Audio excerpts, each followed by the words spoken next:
The Majority Report with Sam Seder. The destiny of America is always safer in the hands of the people than in the conference rooms of any elite. Sam Seder. They are unanimous in their hate for me, and I welcome their hatred. We must guard against the acquisition of unwarranted influence, whether sought or unsought, by the military-industrial complex. The Majority Report with Sam Seder. Ever get the feeling you've been cheated?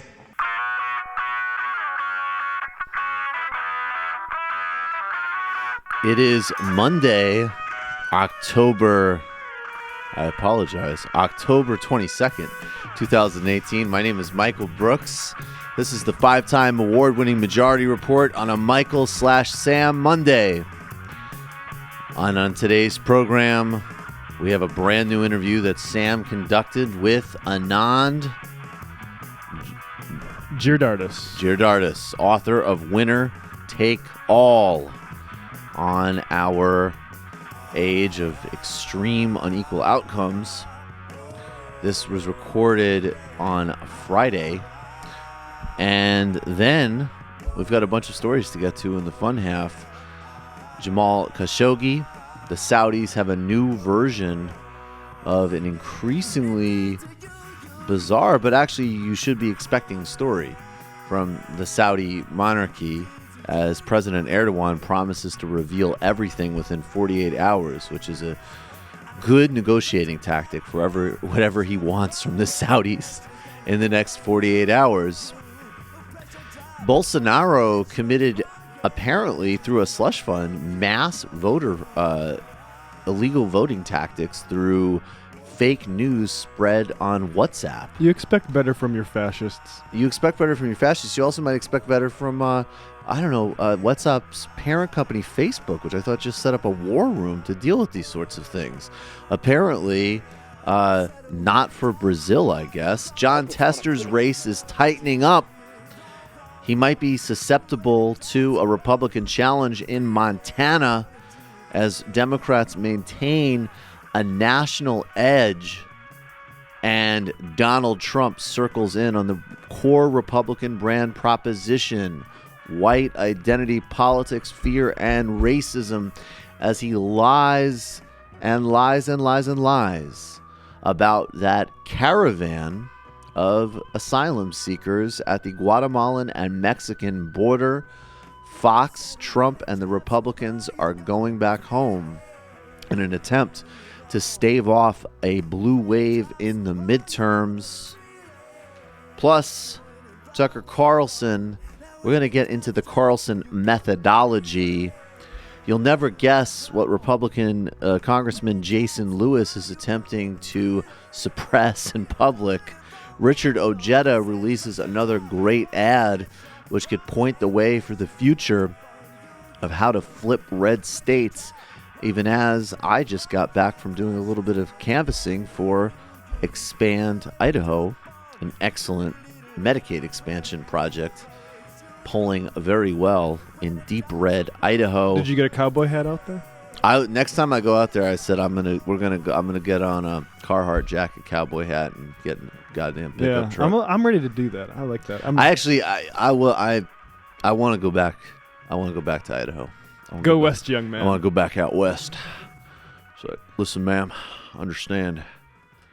You listen to Alex Jones, and you're undereducated, but I think you want some goddamn health care. Is that the patter you learned? That's what I said, door to door.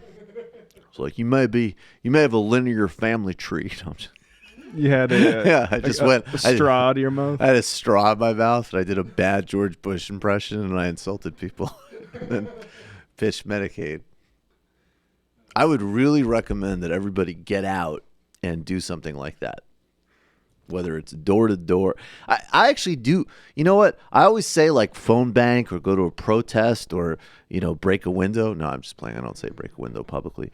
But I always sort of like put all of that stuff out there. But I would say there's actually something super specifically gratifying about going door to door. I agree. It's an incredibly educational, it's a good thing. It'll do you good, particularly if you're feeling very bleak. It's like going online, but in the real world. Yeah, which is better. Gotta stay like in touch. literally in every way, shape, and form. It is significantly better. Yeah. People tend to be nicer IRL. Spoiler People tend alert. to be nicer IRL, and they do tend to be. It's a little bit more complex. I mean, not everyone.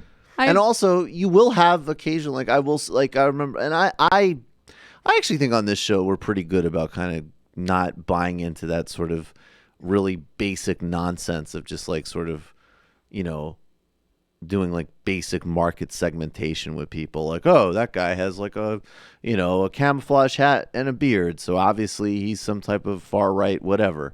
And I will say, like one of the first houses we went to, and I didn't have that much time because I was mainly there for something else. I wish I had more time. But one of the first houses we went to, this guy in the yard, it definitely hit me. I was like, yeah, this dude, he looks like a Republican. And he's just like, you don't got to worry about it. I already voted for you guys early. And Luke, my friend who's spearheading this whole thing and has this incredible team around him, was like, oh, thank you. And I'm curious, like, what got you over the edge? And the guy's just like, well, that's the type of thing I vote for. I want people to have health care, man. Yeah. Like, pretty simple, right? This is a message that can transcend party, I think. I think the guy was actually definitely a Democrat. But yes, a story I will tell later, it can transcend party. But that's for the fun half. Let's do a nice little contrast here. Because it is actually time, and one of the reasons that we don't bang on about this as much is I really do assume that if you're watching or listening to this show, you're registered to vote, you're engaged in the process, you understand the severity of the midterms, you're going to go out and vote for Democratic candidates, you're going to find the leftmost candidates you can vote for who can win, and you're going to make it happen. From district attorneys' races, DA's races are crucial. I want to shout out a candidate in the fun half as well. I'll get the information up. She's running in Suffolk County in Massachusetts. That's a 2-Democrat race, but one of the Democrats is pro-drug war, and the other one's is a real reformer. So this. One of a very important race is the gubernatorial race in Florida. And not just because, in my estimation, Andrew Gillum's a good candidate who does provide something different. Again, with all the obvious caveats, which pretty soon I'm just going to stop listing these. It should go without saying that a guy who's on the verge of potentially becoming governor of Florida is not as left-wing as I am. This is not like, I don't know how much these sort of obvious things bear repeating, but he's running really aggressively on healthcare. He's running aggressively on the environment, which we're going to hear in a second. And innately, you should care profoundly about voting rights, which are under assault nationally by the GOP and very specifically in Georgia, where there's another huge gubernatorial race with a great candidate in Stacey Abrams. And Brian Kemp's whole war is to suppress the vote of people of color. In and of themselves, they matter, and they're going to play a huge role in 2020 for flipping a state like Florida out of the Trump column. So this race matters a lot. And I got to tell you, this is the type of thing, and this is me being super superficial. Watch Andrew Gillum talk about climate, the climate crisis, and a scientific approach to it. And then look at DeSantis's, who's the Republican candidate, who is known for putting out a creepy campaign commercial, being a bizarre Trump acolyte, being on, I believe, white supremacist Facebook and internet forums, and generally being a very kind of awkward, odd, out of the mainstream guy. Now, I want you to take this on two levels. One is that Andrew Gillum's absolutely right about climate, and also, if you just are observing this on a body language level, let's put on our Jordan Peterson spectacles. I was just having to talk about this guy for a weekend, which is kind of a nightmare. But which of these two do you think is the head lobster in charge? And the only way that you could think that it's not Andrew Gillum, I am going to have to pull out some race shit on you, because I have no idea how else you could read this. Look at this. Well, first, what Florida voters need to know is that when they elect me governor, they're going to have a governor who believes in science, which we haven't had for quite some time in this state. I'm not sure what is so California about believing that the state of Florida ought to lead in solar energy. We're known as the Sunshine State. At the very least, what we can do is be a global leader here. We got to teach the other 49 states of what to do and what it means to have a state that, quite frankly, leans into the challenges of the green economy and builds one, and at the same time builds an economy that lasts. I'm proud that the same week that Donald Trump pulled out of the Paris Accord, I broke ground in my city on a 120-acre solar farm, tripling the amount of solar energy that we produce. We're prepared to lead, and we've done so in my city, and we'll do so for the state. That is one of the most awkward body language I've ever seen. Yeah, it looks like instantaneous, like a time lapse of some guy getting sick to his stomach.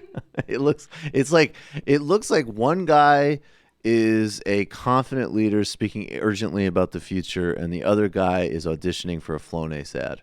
You have something else to play here? No, I guess it's just the same clip, but with the governor. They're going to have a governor who believes in science. I have another theory about why, which we haven't had for quite some time in this Republicans. state. I'm not sure what is so California about believing that the state of Florida don't like lead science in solar energy. We're known as So I think the theory, Gillum says the thing of he's just staring into the void right there. He says we believe in science, right? Mm-hmm. And that's obviously, we've been over this a few times. That's not really the point. The point is that Republicans are paid to obfuscate science. That's right. But the other thing is maybe there's another reason why Republicans don't care about climate change besides funding, that's that they are cold-blooded reptilians. Because if you look at his body language here, it looks like something out of the X-Files. Florida ought to lead in solar energy. We're known as the Sunshine State. At the very least, what we can do is be a global leader here. We got to teach the other 49 states human what to do face and what it means to have melting. A state, that, quite frankly, leans into the challenges of reptile the green face and taking over, and at the same time builds. So what is I like with this your theory mixed with the curb music would mean like he's like a really stressed reptile. It's like a hapless reptile. He's like not cut for the job of being a shape-shifting overlord. No, it's like in the first scene of Blade Runner when they're giving the guy the replicant test and he just like freaks out. Well, that's a good call, except I love Blade Runner, but it's because he's too human. Well, the thing about reptile brains is DeSantis is the opposite. They're like, dude, DeSantis is get out of reptile. DeSantis is try method acting. He's in the unenviable position of being a sort of humanoid reptilian, but understanding having some allegiance to humans and realizing that the human side is all going to be cooked. So so you think he's actually having some guilt? I think he's experiencing sort of primitive emotions. In his lizard brain. He's like, friendly black man what will is going die. on? He's having like the equivalent of like an acid trip, which is just like experiencing the shame of and horror of what he's actually representing here. I did an ad where my son quoted from Donald Trump's book, "What hath we wrought?" Who am I? Why do I hate this nice gentleman across from me? There was a time when I tried to listen to Public Enemy. Let's talk about Audible. What would it look like if we all listened more? Listening to audiobooks motivate us, inspire us, even bring us closer together. There's no place better to listen than Audible. Because now Audible members get even more exclusive audio fitness programs, audiobooks, audio originals, and more. Audible has the largest selection of audiobooks on the planet right now. With Audible Originals, the selection has gotten even more custom.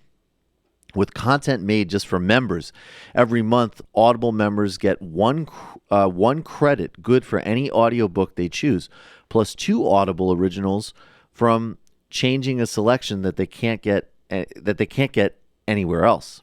They also get access to audio fitness and health workouts created exclusively for Audible.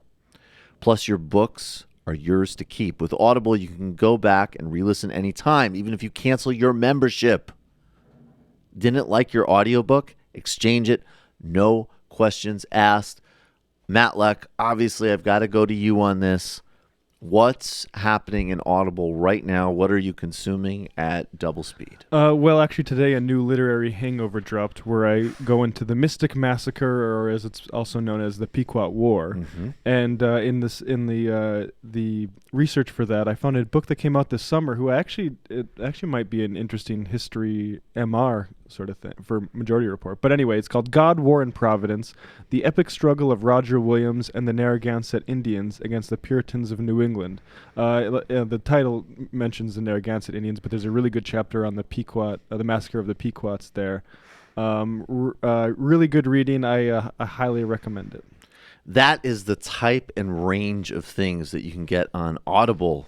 And of course, in addition to all of the bestsellers and amazing original programs, you can even get a super specific, really important, and really well-written history book like that.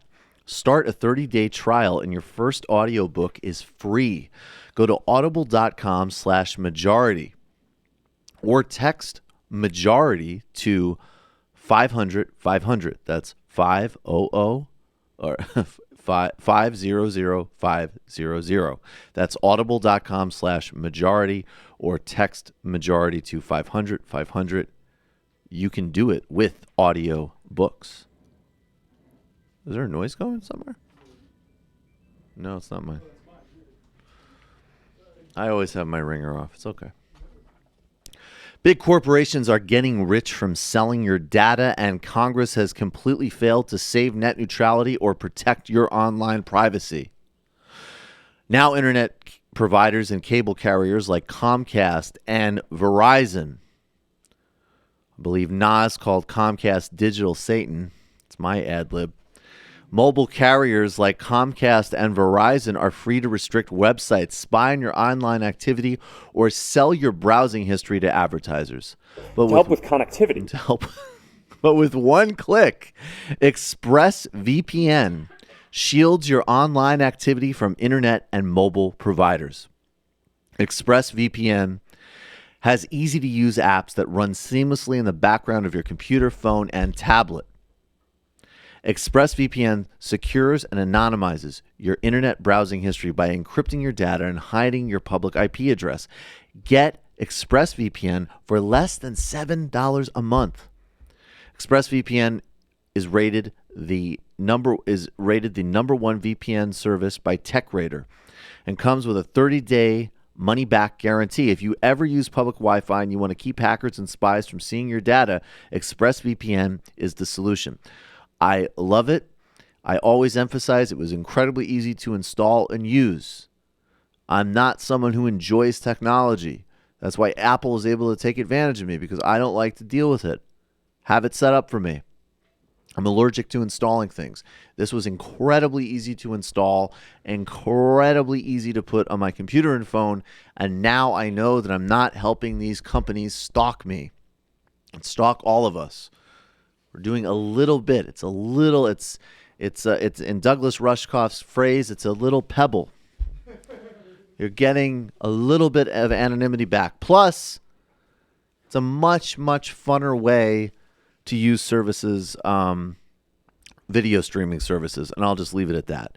To take back your internet privacy today and find out how you can get 3 months free, go to expressvpn.com/majority. That's expressvpn.com/majority for 3 months free with a 1-year package. Visit expressvpn.com/majority to learn more. We are going to go in just a moment to Sam's interview with Anand Giridharadas on Winner Take All.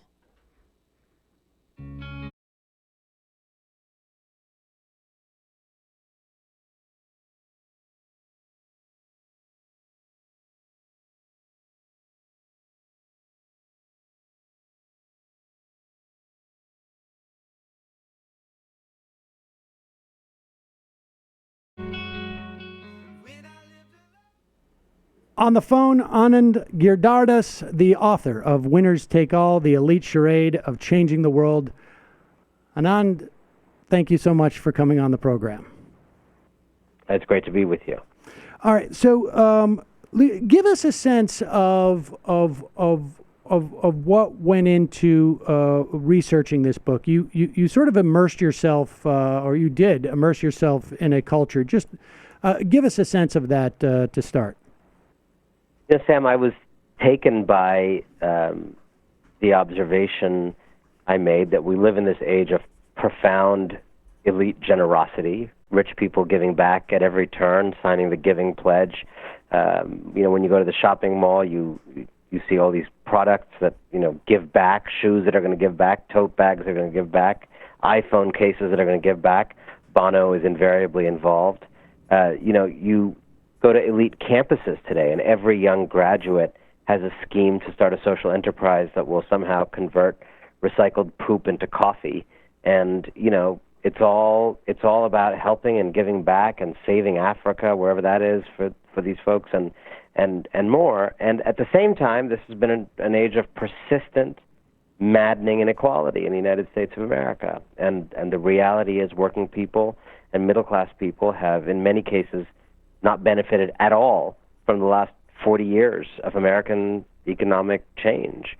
The gains of the so-called fourth industrial revolution, digital revolution, genomics, the internet, etc., have all but bypassed them.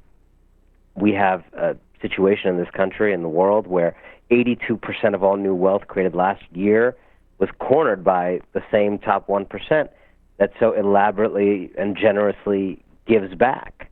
And so I became interested in the paradox of the super elite who talk about giving back, who talk about building companies that inherently empower the masses and create community, that talk about building social enterprises that sort of solve problems through the mechanism of business rather than government.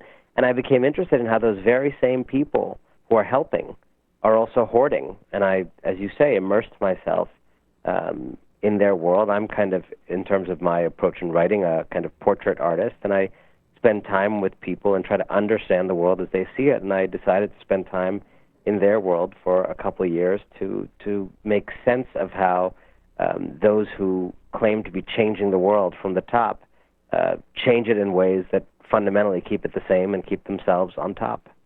And did you have exposure to this world beforehand? I mean, because on some level, right, there's a quality of, I feel like 15, 20 years ago, we would have called this whitewashing, right? At least in terms of watching or greenwashing, depending on what the company was, right? But this is I guess different because we're living in an age of like the ascendance of highly concentrated wealth. I mean, we've been there before at different eras in at least in this country's history.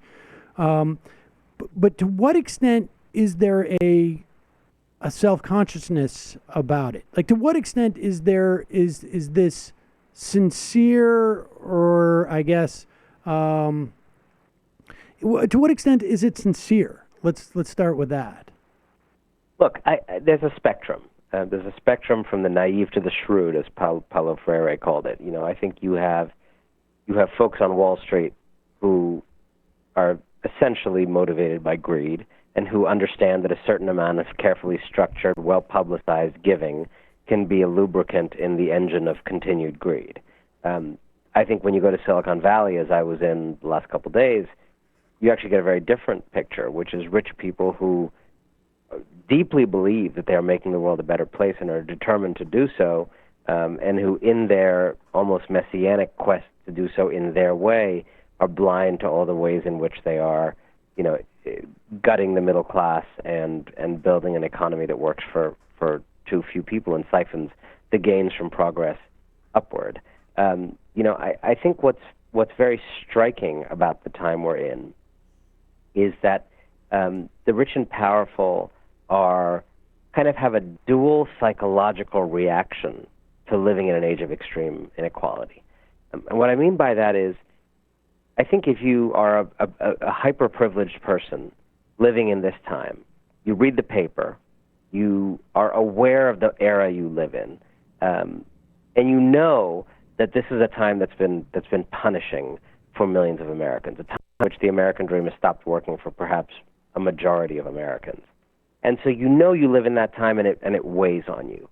And that knowledge, I have found in my reporting, has kind of a pair of kind of paradoxical psychological effects. Effect number one is that it fills rich people with a desire to do something, to help, to give back, to chip in, to start a social enterprise, to engage in making this country work better for more people. On the other hand, a country that is as unequal as ours essentially raises the cost of falling out of the top. Okay, when you have a more equitable society, it's not a tragedy to be in the top 5% instead of the top 1%. Right. But in a country that reserves all of the good education, the good housing, and so much of life's bounty for those at the very, very top, it raises the cost of falling behind.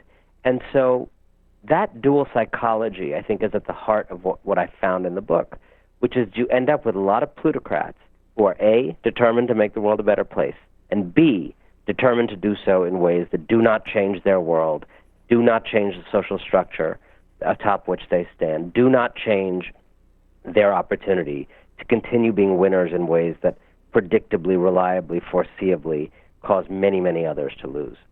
I want to talk about the sort of the methodologies and use some examples of how we do that, but I want to circle back to that because that dynamic, right? And let's stick first with that sort of that notion of like the fractal inequality on some level, having such great disparity. Years ago, Chris Hayes had written a piece about going to Davos and the pain and anguish that 100 millionaires had, that their key card did not go up to the billionaires, like literally, I guess. I haven't been there, but that was difficult. And on some level, that's what you're talking about. Is there's such a steep cliff here to lose that perch that these plutocrats are developing their two tracks. Like how much of that is how much delusion has got to be involved in that, or is that part of that sliding scale of sincerity? Well, I think the delusions that I became interested in as I did this reporting are the delusions about what it takes to make things better. A lot of the folks in this kind of stratospheric club are sincere about making things better. I think I spent more time with sincere people than insincere ones. And yet they are guided in their pursuit of a better world by certain ideas about what it takes to make the world better. And what has happened is an older language and theory about how you make the world better, centered on the kind of language of power and justice and rights, on practices like building movements and seeking to change laws, change systems, change structures. That entire discourse has been kind of shelved when elites take over social change in favor of a discourse about scaling up what's good, in favor of a discourse of win-win solutions. And this notion of the win-win, Sam, is incredibly important because on the surface, who's going to be against a win-win? It's like one victory, but then two. But the reality is the win-win has become this very sinister idea in this sphere of social change. The win-win, in its origin, is about market exchange. You have ice cream, I have money, we make a trade, win-win. But what has happened is the win-win has metastasized into the arena of social change, so that it is now claimed that social change must be a win-win, which is basically a way of saying the powerless and the left behind must be helped in ways that benefit those on top. And so what you end up with when win-win becomes a kind of requirement for change is the kind of change that changes nothing. Women who people claim they want to empower are told to lean in, which is kind of win-win feminism, instead of be able to count on the kind of actual social policies that are proven in other countries to actually empower women. We may do a win-win of a charter school that lets a hedge fund guy in Connecticut feel involved, have his name on it, sit on the board, feel like he got, a couple kids into Yale who are minorities and feel proud of himself and brag about it on the golf course on Saturday. But that's just a kind of win-win that affects very few lives in the grand scheme of the problem. Real change on that issue would be, equalizing public school funding for everybody in this country and not funding public schools according to mommy or daddy's property taxes and home value. Well, that's the kind of change rich people can't believe in. And so they tend to proffer, either unwittingly or wittingly, these kind of light facsimiles of change or even fake change that change nothing at all. So this concept of win-win feels like a rising tide lifts all boats, and the solution to these problems is growth, but applied on some level to the concept of power. I think that's exactly right, which is that, the idea of you can just sort of have these non-zero-sum situations is based on resources. And it's often true for some kinds of resources. I mean, it's true that, if we change our farming methods or cooperate in a certain way, your farm can be bigger and so can mine. But as you say, while resources may be finite, resources may be, have the capacity to grow, power, in terms of, who has what percentage of power, is sort of necessarily zero sum. And if you have, 50% of power, and I want more power, the only way for me to get more power is to reduce your 50% share. And what has happened in a lot of the spheres I write about, this kind of market world that I write about in the book, is that essentially the values of the marketplace and of kind of win-win change have been applied to this rather different situation of zero-sum power relationships. Is there an analog in history where you have plutocrats attempting to both simultaneously empower, but also make sure that people are not genuinely empowered? Well, I mean, I think you could say history is the story of different versions of that. So the simplest example is feudalism. If you think about the show like Downton Abbey, right, or any other kind of feudal world like that. In Downton Abbey, you got this one family, the Granthams, living in the castle, living on all the land. It's their land. It's their manor. And then you got all these other people. You got the servants living in the basement. You got the, tenant farmers living on the edges of their farm doing the work and getting, I guess, some share of the crop. And the Grantham family is very kind and very generous. And when something happens to the servant, they are generous and sometimes, I guess, give them money or let them go away and deal with what they need to deal with. When the tenant farmers get into a bad situation, they're not cruel to them. They're kind. They're generous. But the generosity of the Grantham family in Downton Abbey does not extend to justice, because what justice would demand in that situation would be a change in the social structure that allows one family to live in the castle and own all the land, and everybody else to be servants in the basement or landless tenant farmers. So that is a classic example of how a ruling class can be generous, can be helpful, can throw scraps down from the top of the mountain, but refuses to question the situation that lets them be on the mountain and everybody else be living hard, precarious lives. And I think what is going on in America is in many ways a kind of refeudalization.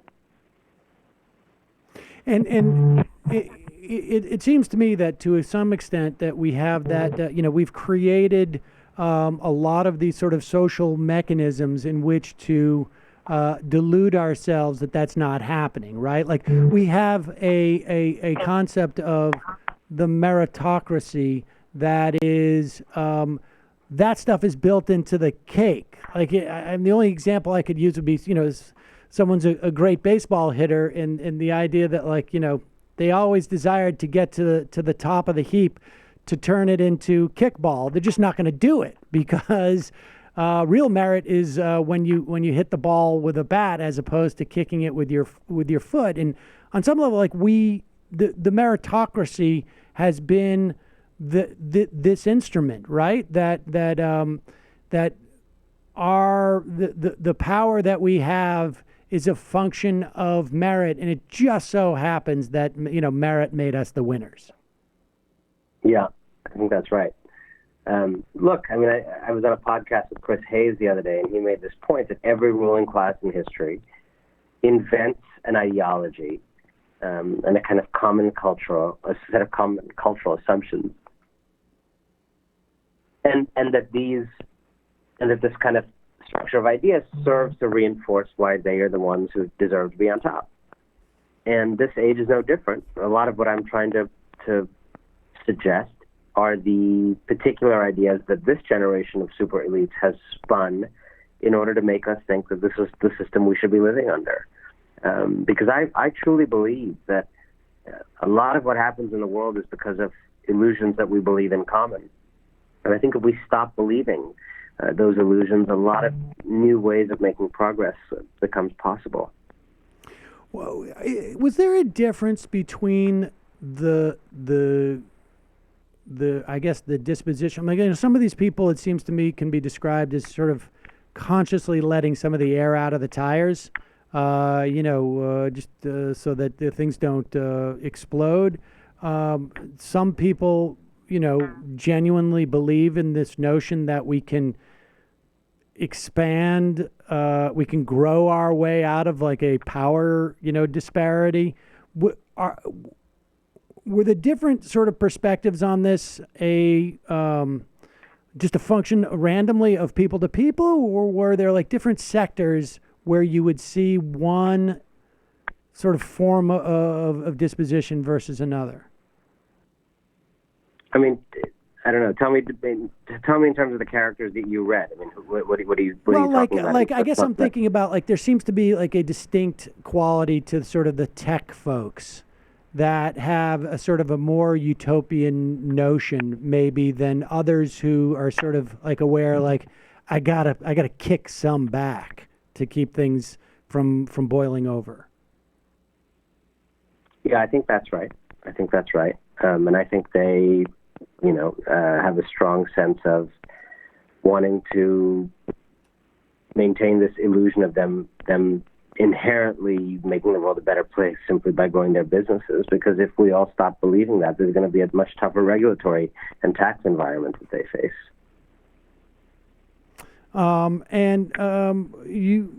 You also spent some time with Bill Clinton. I'm curious as to your perspective on. I mean, the Clinton Global Initiative obviously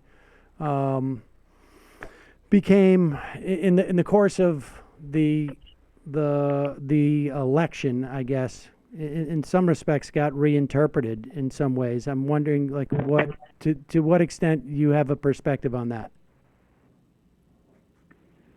Look, I mean, I think that I decided to spend some time with first reporting from the final CGI in September 2016, and then actually trying to talk to Bill Clinton, because I realized that perhaps no one on earth captures the arc of change in the elite idea of change as well as Bill Clinton does.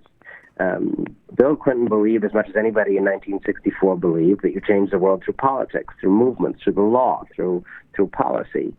And eventually he came around to the very different view, particularly in his post-presidency, that you change the world through markets and by hanging around with rich people and getting them to give back and work in private-public partnerships with various other folks. And you make change by kind of getting the Rockefeller Foundation and Goldman Sachs and McDonald's into a room and with, some local agency in some African country, and you make stuff work.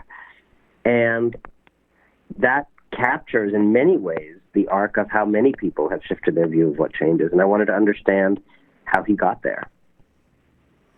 And I guess I'm curious as to, like, just sort of as you get into the psychology of these folks. I mean, you were, I guess, entered into this world through the Aspen Institute. To what extent, like, is there a difference between sort of being, I guess, seduced into this world, into this mode of thinking? Because I imagine there are people who sort of enter into this world by birth, and others who enter it by luck and accumulation. Like, what are the factors? I think, like, I don't know. Were there times you felt yourself sliding into the possibility of adopting this worldview?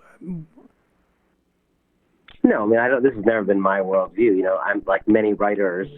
I mean, I'm not a plutocrat, nor will I ever be. But like many writers, you know, I occasionally hang around on the margins of these things because you end up at the same events with these kind of people, and that's what happened to me.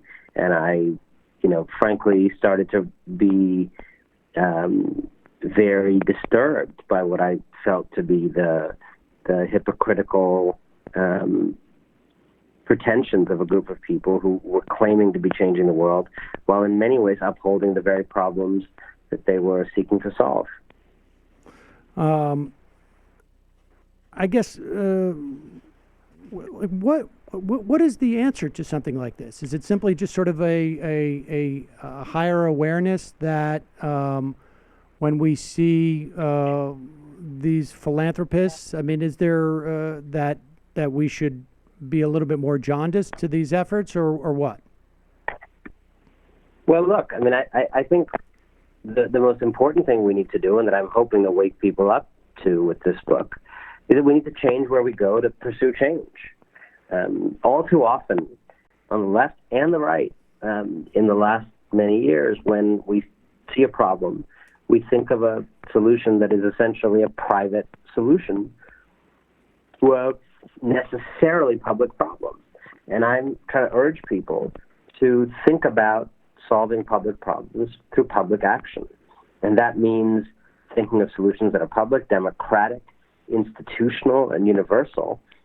Every time you see something you don't like in the world, it doesn't work to identify a problem and then start a cupcake company that gives back. But we've built a world and we've educated a generation of young people to think that, to think that way. And the only things that ever really improved this country came from the bottom up through movements and policies and laws that change things at the root, at the level of systems and structures for everybody. And we have to go back and reclaim that change-making heritage. And I think make sure that the end of the Trump era, whenever it comes, is not just the end of one president, but the end of an era of phony billionaire pretensions and the birth of a new age of reform. Anand Giridharadas, the book is Winners Take All, The Elite Charade of Changing the World. Thank you so much for your time today. I really appreciate it. Thank you. Hard cosign on that one. Really, really good book. I want to say thank you to, I was at this Jordan Peterson conference. I'll talk about it more some other time. There's a couple of good pods that we did, including one with Doug Lane and C. Derek Varn, myself, on the anti-PC industry and how it sort of fits into this, but also obviously some internal looking at the left's tactics and strategy and failures of approach as well. But the main thing I wanted to say is that Andrew and Bella, thank you, who helped sort of show me around Boise before I met up with my buddy Luke and got me a place to stay and everything, along with all the organizers, David and everybody else in the event. You probably can't see this because this is like Gorka's Vici Ren. But Andrew, who is an organizer and a great guy. He and Bella, great people. Everybody says so. Organizer for Boise DSA, and he gave us all pins, which I think we're all, do you guys have yours on? Yeah, we're all proudly wearing our Boise DSA pins. So I don't know if it's showing up on camera, but I want to thank Andrew and Bella, give a shout out to the the Boise DSA crew, who are doing, along with actually a lot of people, including, I keep saying expand, Idaho and my friend Luke with the Medicaid campaign, and the folks at Boise State. There's good things happening everywhere. Hell yeah. Is this like a referendum or a ballot measure? It's a ballot measure. Oh, hell yeah. It's a ballot measure. So, and what's interesting, I talked to another gentleman from South Carolina who's trying to do the same thing, but in South Carolina, it's a process where it goes to the governor, and then the governor can mess around with the word. This is the way it's in Idaho is they wrote it, it passes, it's law. And the legislature can try to gut it, but it's much clearer. It's like, we gave you this, and if you try to touch it, that's a betrayal of the initiative. So it will get Medicaid, if it succeeds, to tens of thousands of more people. And there definitely are he said the only Republican who's up front statewide and opposing it is the candidate who's running for lieutenant governor, who's apparently so extreme that it's one of those scenarios where the centrist Democrat might win the lieutenant governor's race. The current incumbent Republican governor is being super evasive on it because he does not want to go out on the record as opposing a Medicaid expansion. So they're evasive. It's one of those good issues. Yeah. It's one of the most frustrating things in observing politics is the Republican evasiveness to owning the type of just brutality that they're trying to inflict through health policy. Absolutely. He also, the other thing too is it gives you a real ground level experience of how the Koch networks operate, because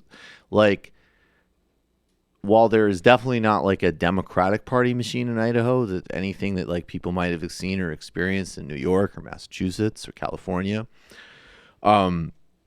he said, there's sort of an old boy Republican network that's extremely conservative, but they sort of fit in the sort of more of the genteel, basically wealthy ranchers and potato farmers who are also Republicans. And then, the Kochs dump so much money in that they do have, paid operatives in obscure parts of the state.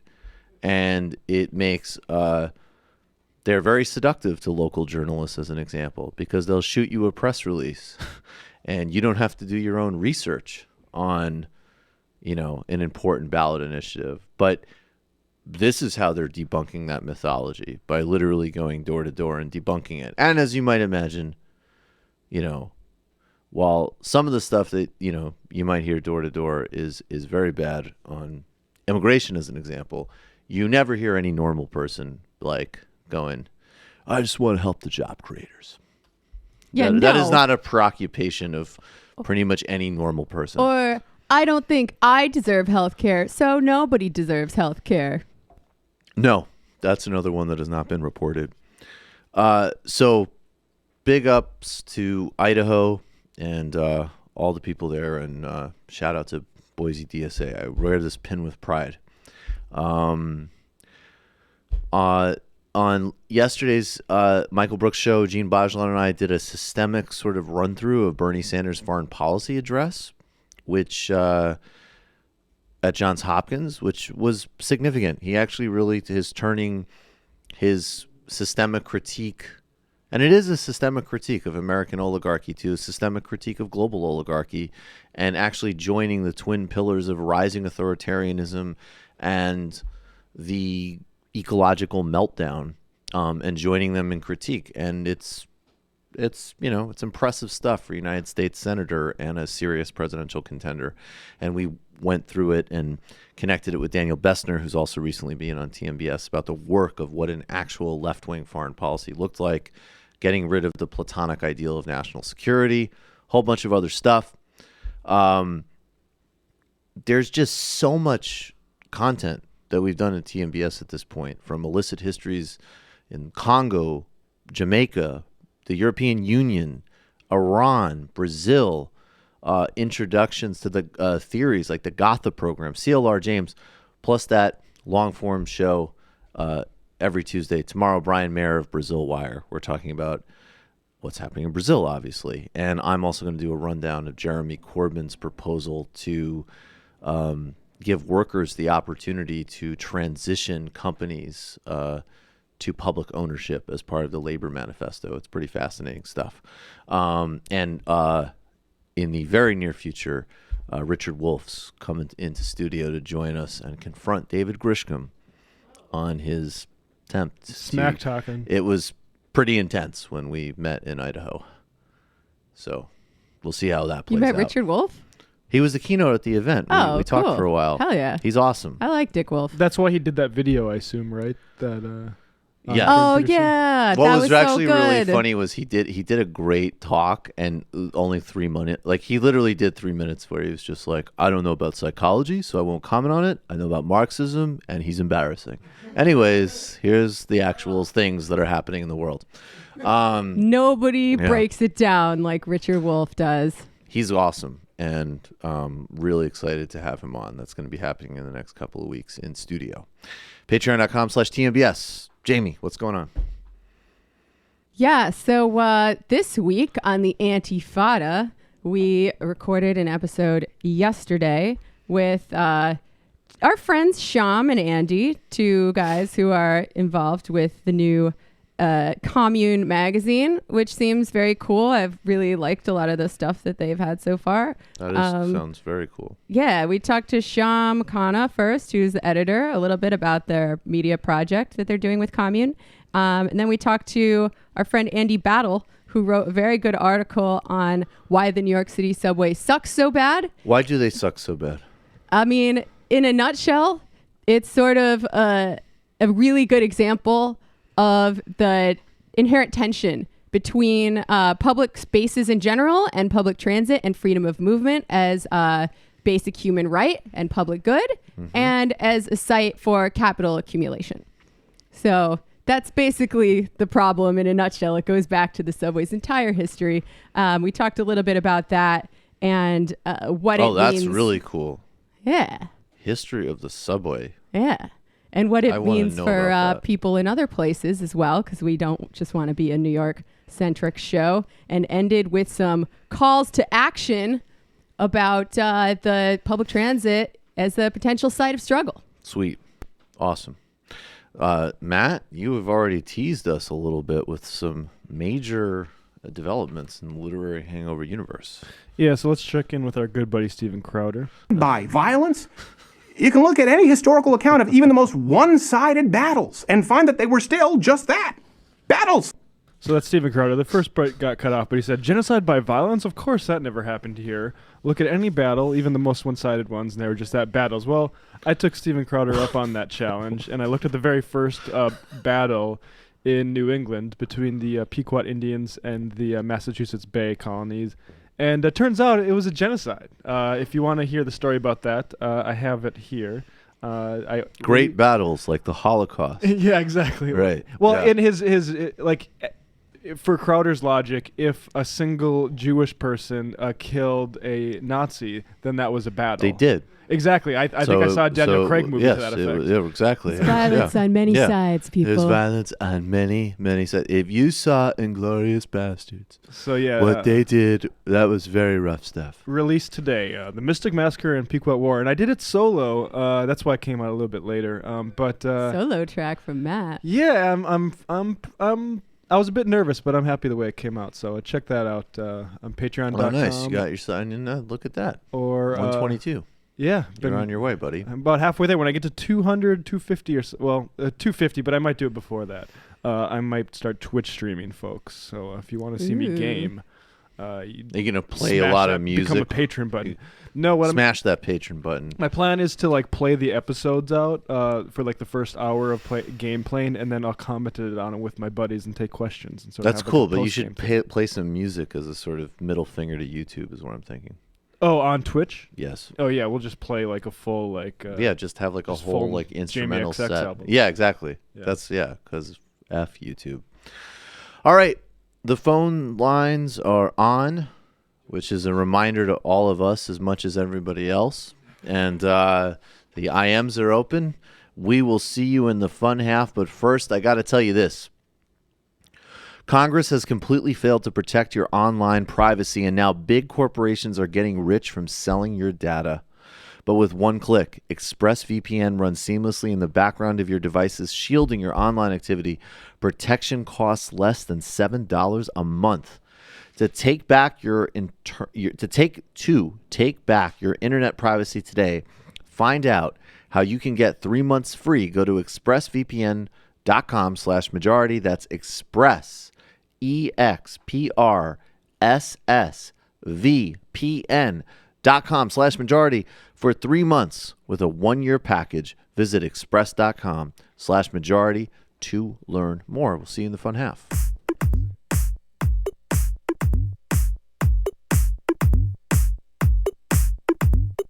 Jamie and I may have a disagreement. Yeah, you can't just say whatever you want about people just because you're rich. I have an absolute right to mock them on YouTube. He's up there buggy whipping like he's the boss. I am not your employer. You know, I'm tired of the negativity. I'm sorry, I didn't mean to upset you. You're nervous? You're a little bit upset? You're riled up? Yeah, maybe you should rethink your defense of that, you fucking idiots. We're just going to get rid of you. All right. But dude, you want to smoke this joint? Yes. Do you feel like you are a dinosaur? That's some good shit. Exactly. I'm happy now. It's a win-win. It's a win-win-win. Oh, hell yeah. Now listen to me. 2, 3, 4, 5 times. 847-906-501-457. 2, 38, 56, 27. 1/2. 5 eighths. 3.9 billion. Wow. He's the ultimate math nerd. Don't you see? Why don't you get a real job instead of spewing vitriol and hatred, you left-wing Limbaugh? Everybody's taking their dumb juice today. Come on, Sammy. Dance, dance, dance. Ooh.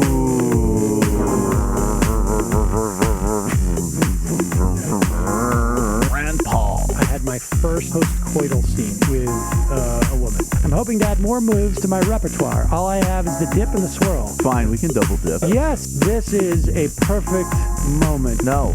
Wait, what? You make under $1 million a year. You're scum. You're nothing. Excuse me? Fuck you, you fucking liberal elite. I think you belong in jail. Thank you for saying that, Sam. You're a horrible, despicable person. All right, gonna take a quick break. I want to take a moment to talk to some of the libertarians out there.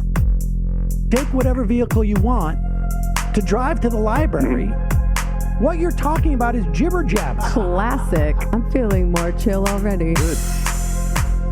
Donald Trump can kiss all of our asses. Hey, Sam. Hey, Andy. You guys ready to do some evil? Hitler was such an idiot.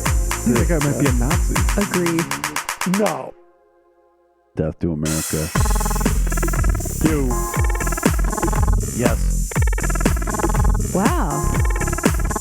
Wow, that's weird. No way! Unbelievable. This guy's got a really good hook. Throw our hands up. Ooh. Wow. But Sam, I gotta get off. No worries. Let's. I want to just flesh this out a little bit. I mean, look, it's a free speech issue. If you don't like me, Hey, shut up! Thank you for calling into the Majority Report. Sam will be with you shortly. Majority Report, Matt and Jamie in studio today. Michael, Hey, not hey. quite back yet. Jamie, did you watch much of the Charlie Kirk debate with? I did indeed. Sam? What was your impression? Did you watch it all? Because it got truncated on the stream I saw. I watched it until they cut the feed because Sam was doing too well. Yeah, look at that, silenced again. Yeah, I thought Sam. Well, one thing I will say about Charlie is it's clear that he's a strong debater. Hello, Michael. We're just recovering. So tell me about it. I actually really haven't. I caught a few minutes of the debate, but I was not able to. I was indisposed. I was flying and going door to door for Medicaid. So Sam was doing real work, unlike the celebrities in Tinseltown. Yeah, right, exactly. I was out in the heartland trying to get people health care. Well, Sam and Jank were haranguing with idiots. Yeah, I didn't watch the time that Charlie Kirk the day before Sam and Charlie debated. He got so triggered. He got freaked. I heard that he got freaked out on the with He like almost Hassan Piker. Okay, I thought he was gonna leap into the audience and try to fight Cenk Uygur. Wow. He's like, I live like a capitalist every day. And it's like, yes, you're paid by capitalists to defend capitalism. That's true. Yes. So yeah, if you, I mean, I'd hope you can were approximate literally the a lifestyle. subsidized propagandist. I mean, I guess. I really liked how every time Charlie Kirk was lying or saying misleading things, Sam would just interrupt him like, "You're lying. Yes. It's not true." Wrong. Yeah, Sam showed the virtue of not, the rules were you're not supposed to butt in like that. But when somebody's lying, fuck the rules, right? Like, I will break the rules to point out that Charlie Kirk is talking about wages as if inflation didn't exist, right? And Sam was really well prepared. It was interesting to see him so well prepared. I think this was the best match that I've seen Sam debate. Charlie is a good debater. I also thought that he's going to age himself out of his little, niche here. He's not going to be able to be the college guy forever. Yeah, exactly. Like, what I is don't he know. Why do? don't you ask Dan Nanan? Is that the one? Oh. He like pretends to be a millennial. Oh yeah. Or I don't know, Dimitri Martin. Any I number like of that folks actually. have really ridden Charlie that wave. Kirk is the Dan Ninen of politics. It's actually pretty funny. I just think you're not going to be able to talk about college campuses when you look like a 30-year-old, right? Like, who really cares? You'd be surprised. Yeah. That's these people's bread and butter. He'll figure out a pivot. Jordan Peterson's talking about college campuses, and he's old as shit. But he's a professor, so theoretically. Well, maybe Charlie Kirk will become a professor. He was never even a student. Sort. Is that true? He really never went to college. I don't think he finished. I think he did go to college on Foster Freeze's dime. I might be wrong about that. Don't sue Charlie. I know you have some financial relationship with Foster. Good old Father Foster. What should I say today, Father? He does have the vibe of a fail son.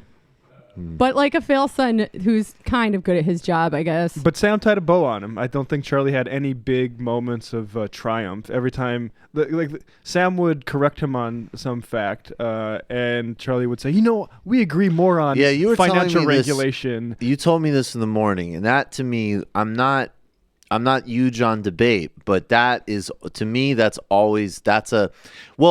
you're having like an actual serious debate, I guess, where you're theoretically sincerely exchanging ideas, then noting points of commonality can mean that you're having some type of like intellectual progression together.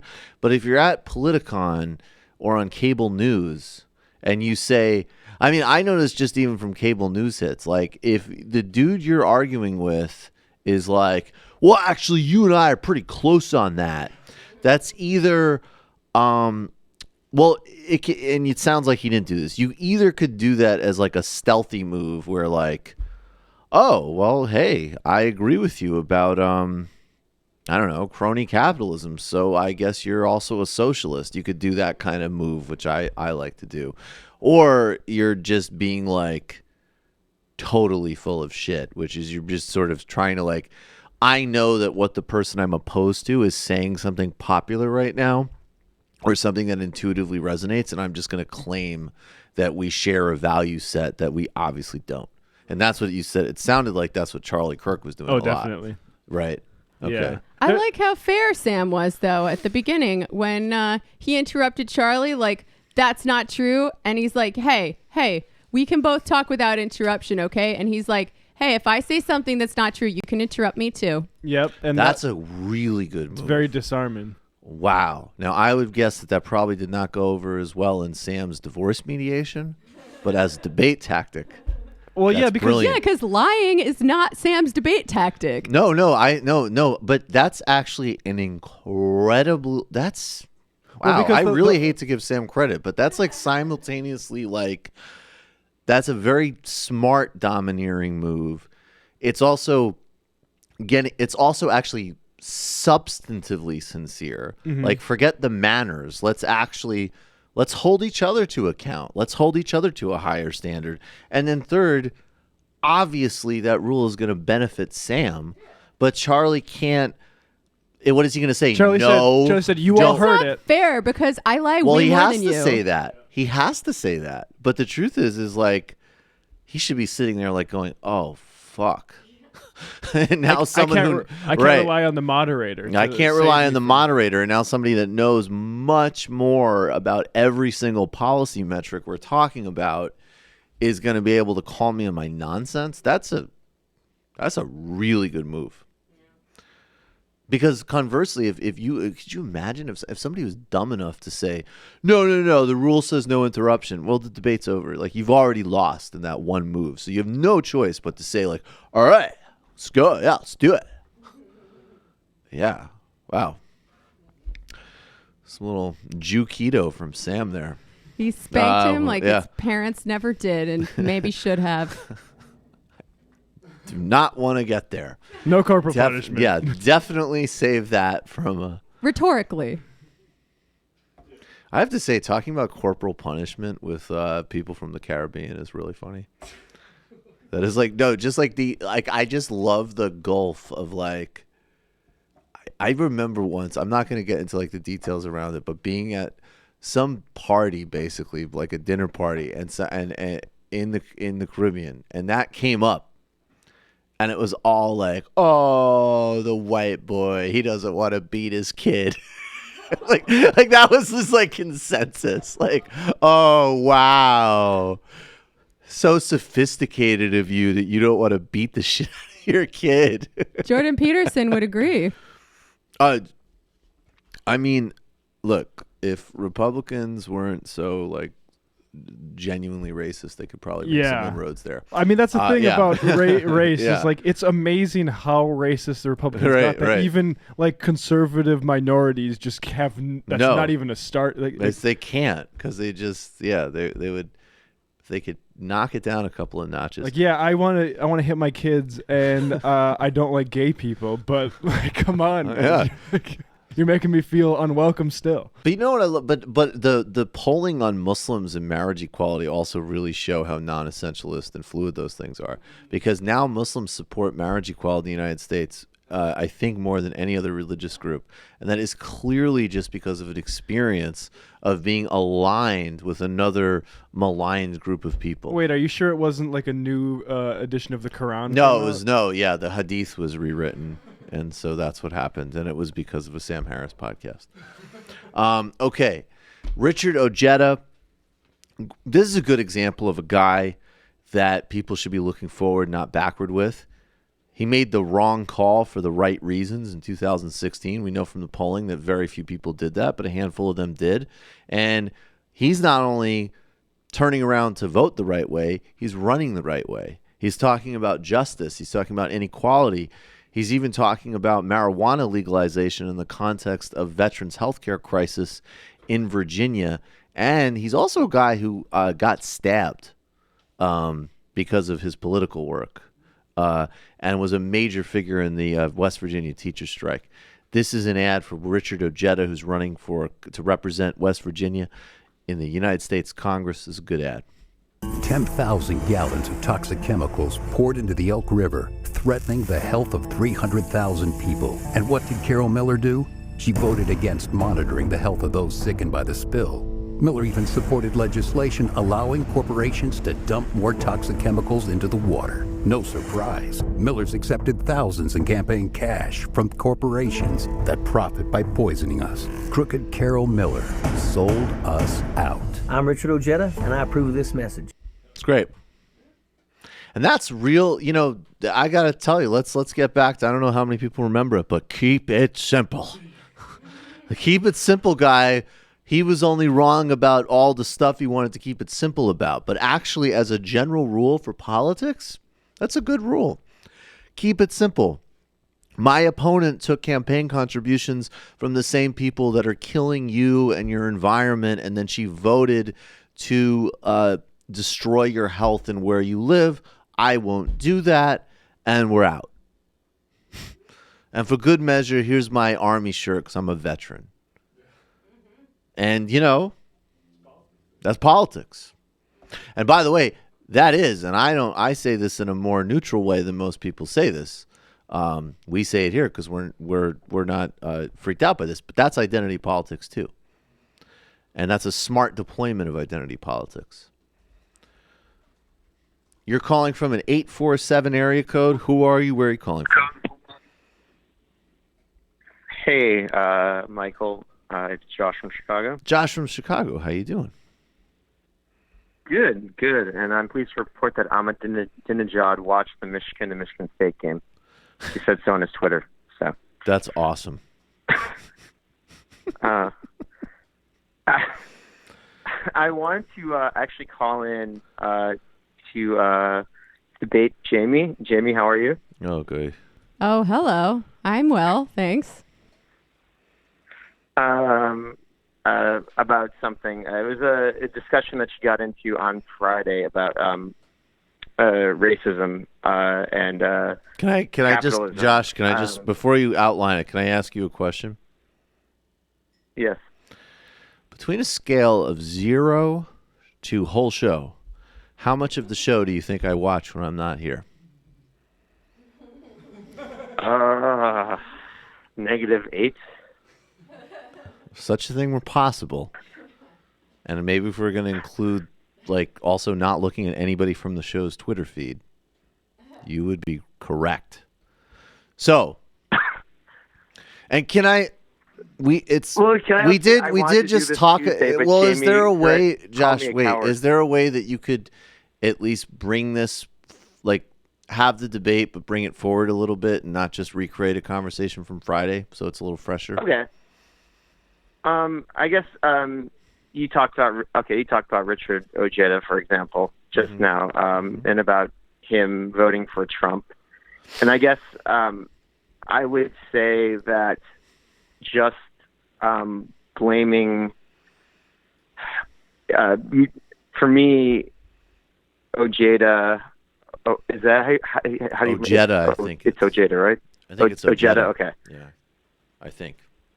He still overlooked a bunch of racist rhetoric to vote for Trump. And so I don't think we can blame the racism the acceleration of racism that we are seeing solely on capitalism or on capitalism.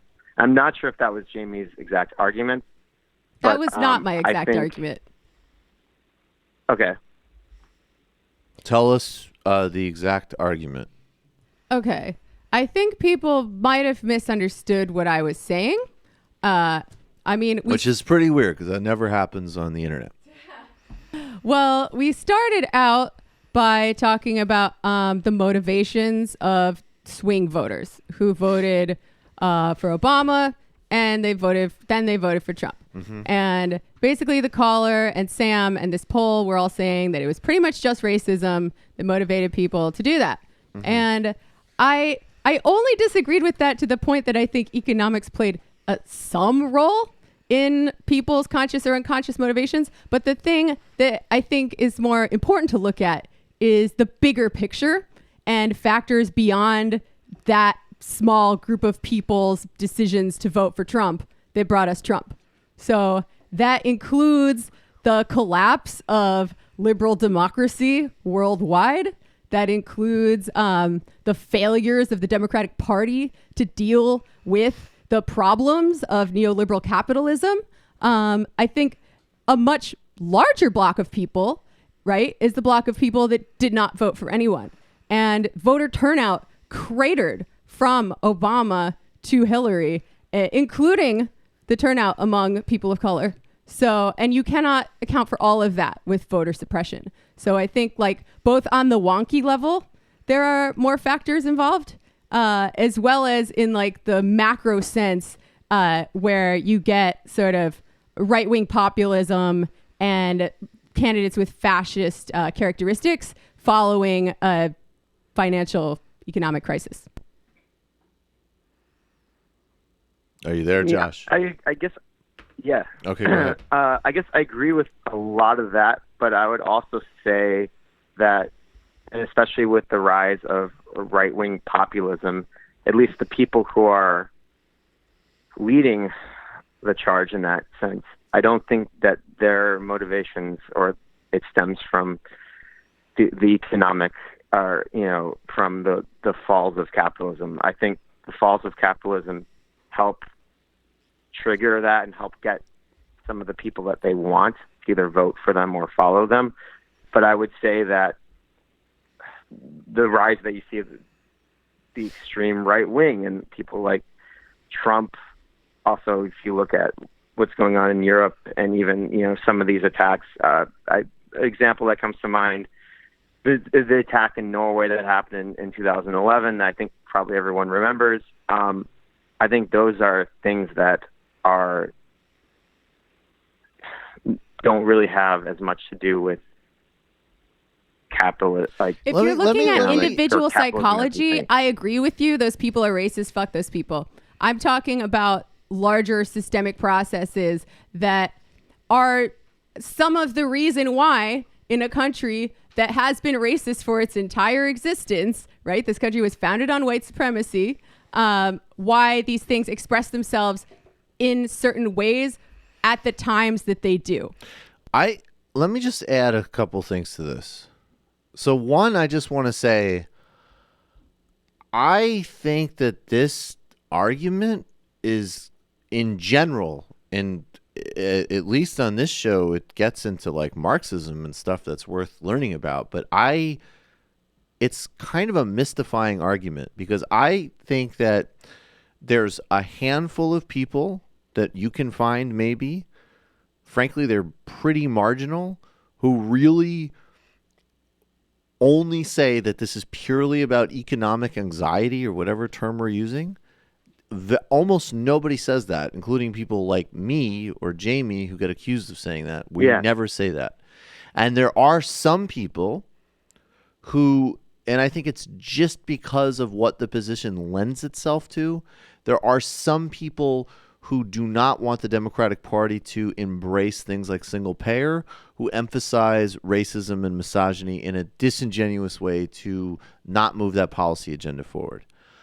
Everybody else on the right side of this equation, like literally everybody else, does actually not in any practical sense dispute that it's both and, not either or. So, and the answer that seems really clear is, do you indulge in or in any way soft pedal or subliminally appeal to people's attitudes that are bigoted? And the answer is unequivocally no, period. And then conversely, do you go out and say, here is a mass economic agenda that would benefit a vast majority of Americans? Yes, you do. We all agree on that. There's only two other things I want to add to this that I think are just worth keeping in mind, and I saw an IM that said this as well. I don't, and maybe Sam has read it, so I don't know, but I know I haven't read some of these studies in full, and some of them, including ones that I'm referencing. We got to get really precise about what research methodology is and how these terms are being defined, because a lot of this stuff gets thrown around, and I've seen studies that are like defining working class in ways that I wouldn't. And also I have a problem with defining class as an identity anyways. I think it's a function, not an identity. Number 3. Oh, and on the methodology tip, sorry, before you move on. Go. I looked up the study afterwards, and they divided these swing voters by income group and like measured their actual economic hardship, which is not always a one-to-one indicator with someone's economic concerns, right? People can have economic anxiety that's totally divorced from their material reality. Absolutely. That's 100% true. I completely agree with that. And number 3, I think what you got to also start thinking about in this conflict right now, the main argument in the world today, until we create a real viable, powerful alternative, is between multicultural capitalism and white supremacy capitalism. And I will pick multicultural capitalism every time. It's a real thing. It matters. It has huge life consequences. That's why you vote for Hillary Clinton over Donald Trump. Sure. And at the same time, part of what you're seeing that weirdly merges even people who are incredibly privileged and not driven by sincere economic concerns in the way that people on the left talk about, but it does have an economic underpinning. Is I think that some of what these alt-right people and people drawn to that message intuit is that actually capitalism right now as it functions in a highly competitive globalized economy is in some areas absolutely a force against things like racism and sexism. If you're serious about your supply chain running, like if you go to Singapore or Dubai or places that are like real hubs of like unmediated technocratic capitalism, these are some of the most cosmopolitan places on the planet. And if you're a recruitment manager at a Fortune 500, some of your sexism and racism is going to get worked against because you need the best people to do that shit, period. Then you don't have time either for touchy-feely or for bigoted nonsense. Yeah.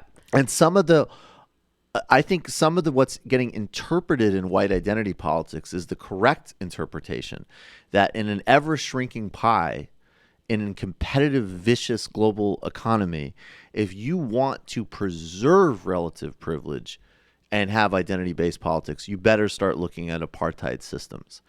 And that does link unapologetic, disgusting racism with a absolute read on material conditions. And it's not a contradiction. Israel. Yeah. Israel. And there you go. I think that makes a whole lot of sense.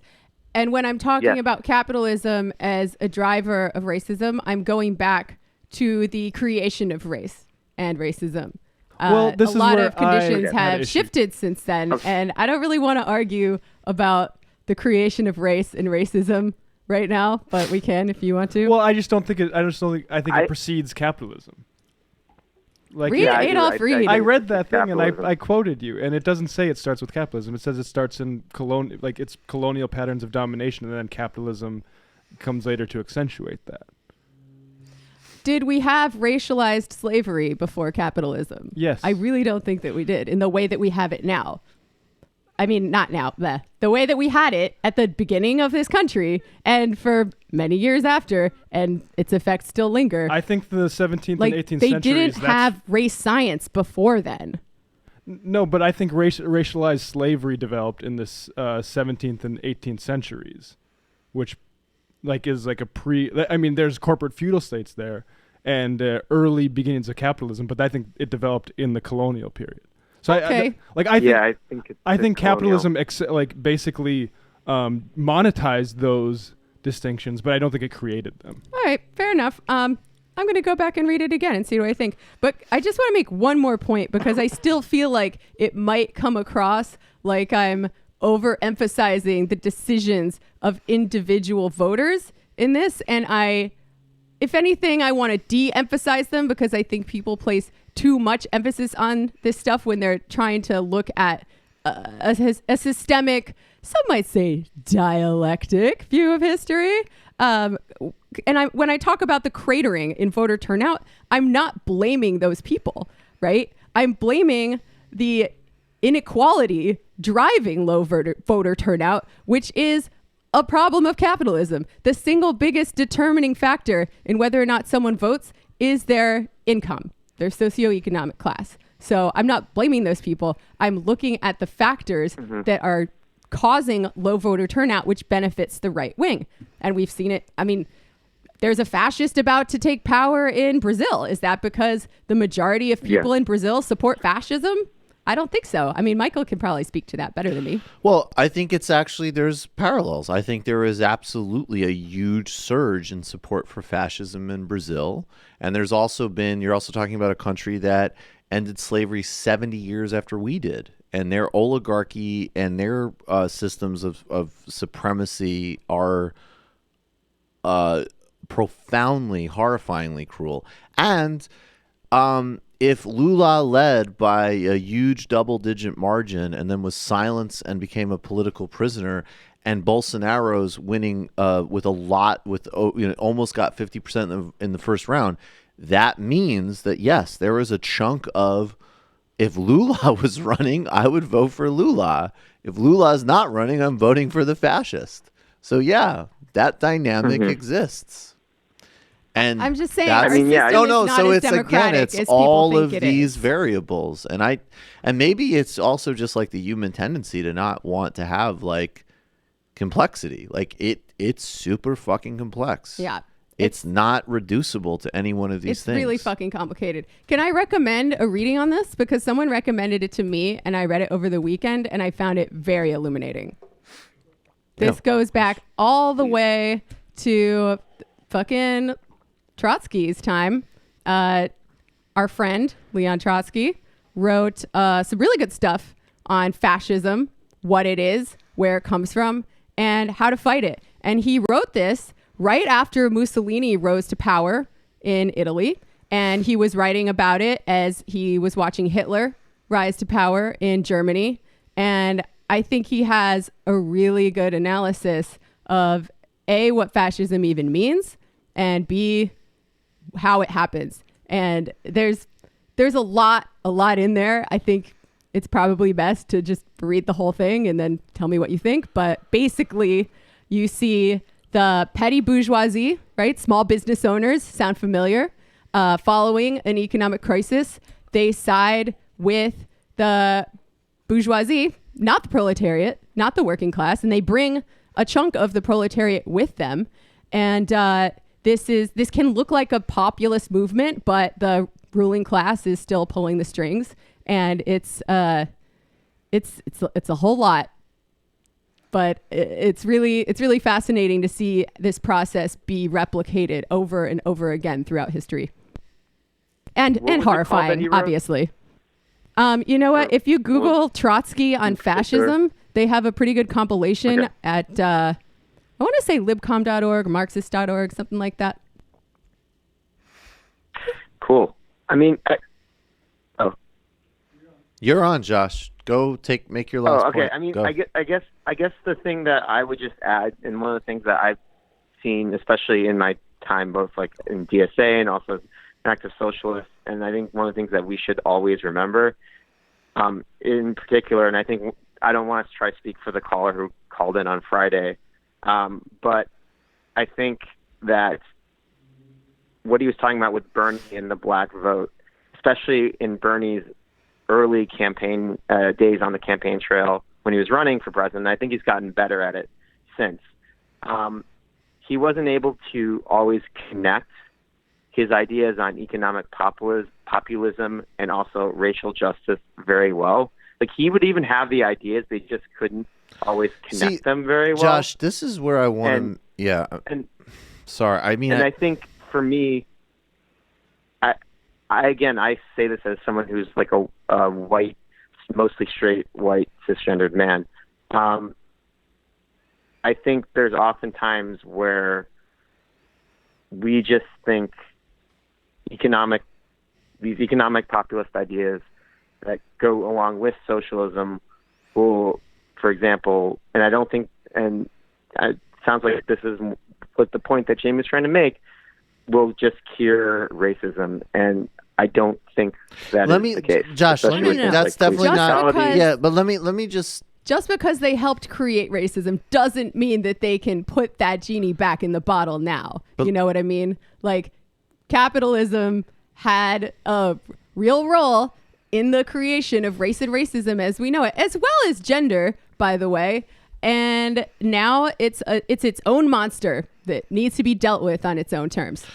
Josh, let me just throw three more quick things at you that I think are actually relevant for that, though, too, right? So if you start from the premise that everybody who's serious and thinking about this understands that it's all of the above, it's both and, it's not either or, right? Then you have to get into the distinctions of how we actually, especially when you're talking about, like a presidential campaign, right? So Bernie's a good example because, like, at first when people were going after, when Bernie became a lot better, and we said that Bernie would get better on this show when Black Lives Matter confronted him. And then at a certain point, frankly, like, it just became like, all right, you're just like the same tactic over and over and over again, and it's not being applied to other campaigns, and actually the stances and the policies have actually shifted. So there was, and then the Clinton campaign, did that incredible, disingenuous, sort of smearing of Bernie on those issues. Will breaking up the big banks solve racism? Yeah, and all of that bullshit. And then Bullshit, I think we yeah. get to another thing, which is what is the most effective and strategic way of talking about and confronting those issues. And I actually would say, it needs to be go back to Jesse Jackson, go back to people who actually spoke about those issues. Martin Luther King. Yeah, and they were obviously unapologetic and serious about racism and those all of those structural issues, but they didn't use intersectional jargon. They didn't posit it as like games of individual morality and sort of like performance.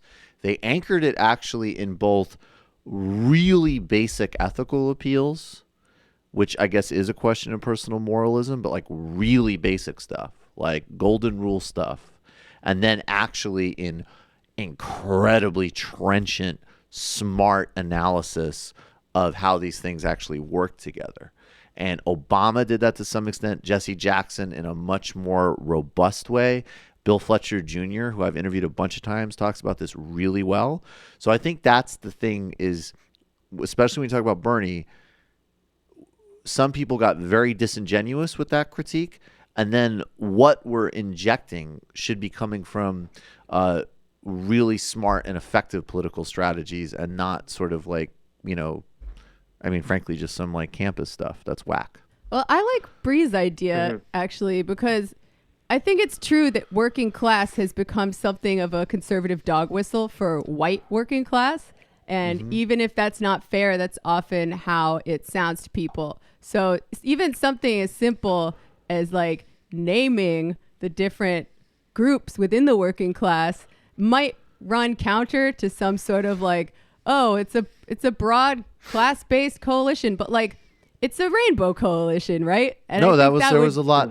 That would do a lot. I don't want to. I think we unlocked the illicit history of Jesse Jackson's '88 campaign that I did with Bill Fletcher Jr. I really think everybody should listen to that. That is where that map will come from.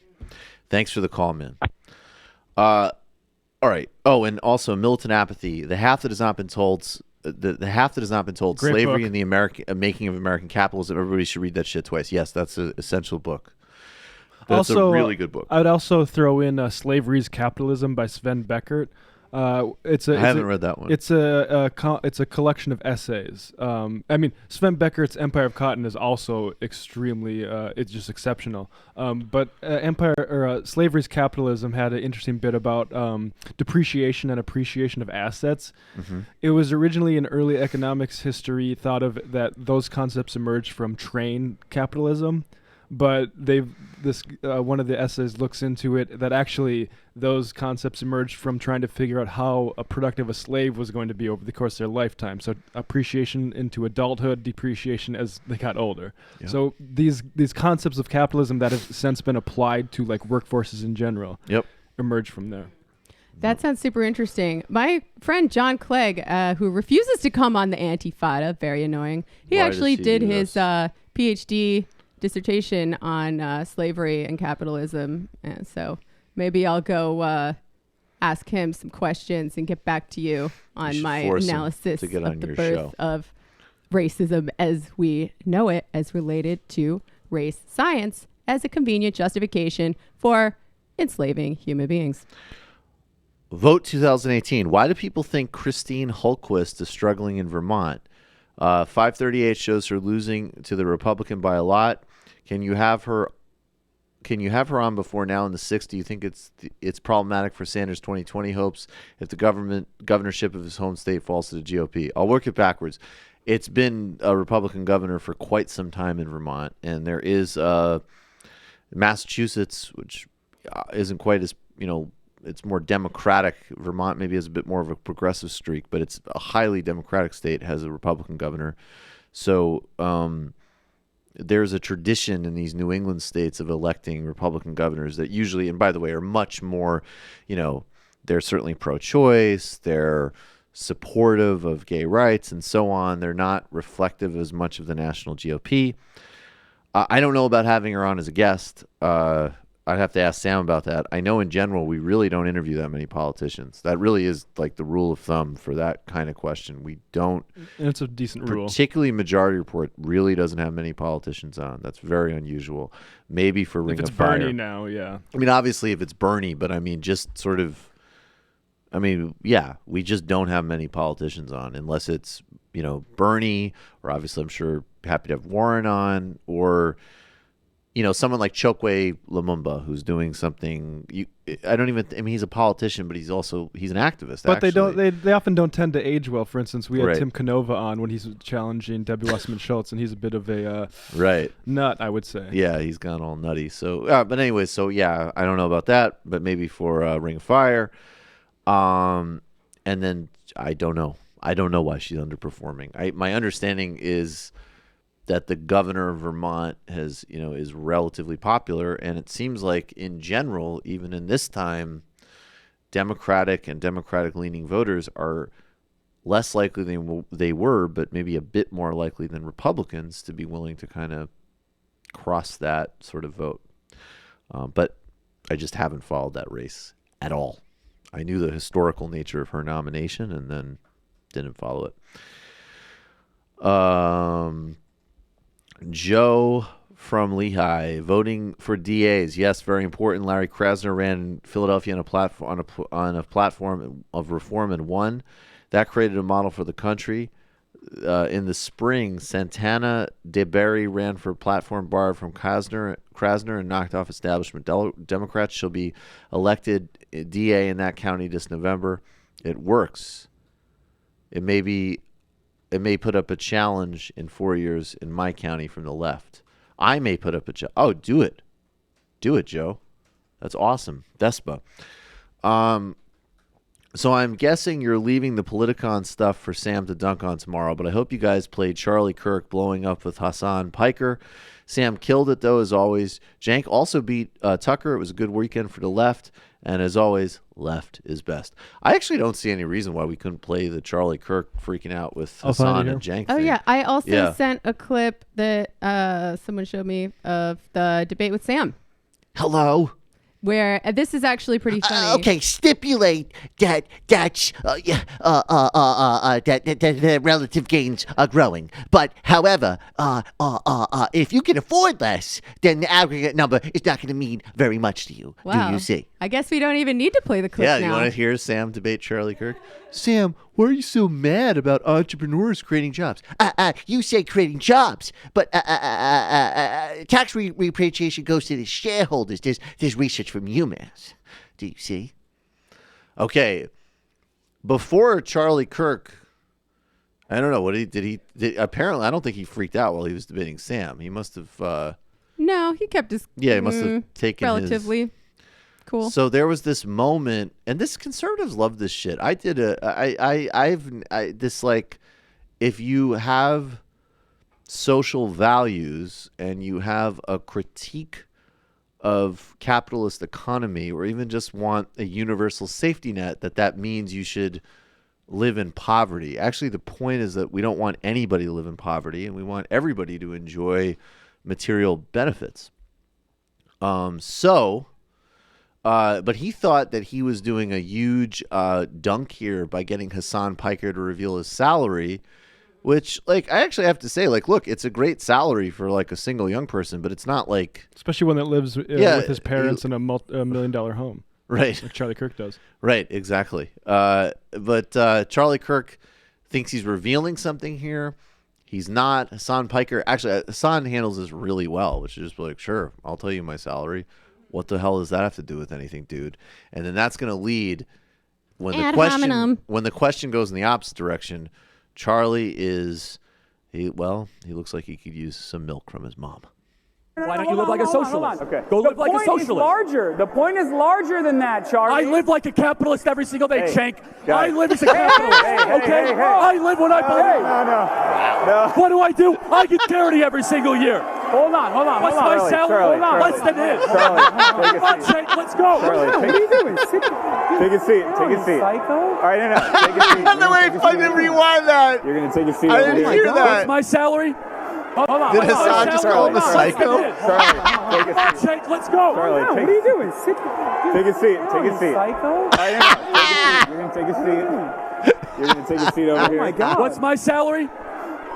All right. Oh, ridiculous. All right, behave, everyone. Jesus Christ. Okay. I practice what I preach. Charlie. You do not practice Like what pro you wrestling. Charlie. For nerds. All right, hold on. Last point. You don't want to give him the attention here. Everyone, 35,000 donors across the quiet country. down. Last point. We are funded by the grassroots of this country. You can try to demagogue it all you want. Oh, okay. Can I finish my point? All right. Less than Hassan. So you Hold can check it yourself. on. Charlie. Let me finish my point. All right. Right? We're having a reasonable discussion, right? We're here. We're talking to one another. Let's stop screaming at one another, including those of the Young Turks who obviously don't pay me enough. So. Okay, so I just want to say, as my unending emphasis on branding, that's beautiful, because I don't care what else happened in the rest of that debate. Hassan won it because the only representation you have of that in mass media is Charlie Kirk freaking out and having a bizarre meltdown, and Hassan being like, dude, calm down and sit down so we can talk. He won the debate. And then I was like, I don't know. I've seen Charlie Kirk. I'm not impressed with him, obviously, but I've never seen him have that kind of weird freak out before. But it's the whole, you're going to try to demagogue it and say that I'm not. Da, da, da, da. So he's touchy that he's funded by a handful of oligarchs and he still lives with mommy and daddy. That must be what it is. Some fun bit of praxis is if Charlie Kirk ever comes to your campus, just get like you and a dozen of your friends and intersperse yourselves in the middle of the crowd and agree at like a preset time to just start speaking at maybe just a room, like a normal inside voice.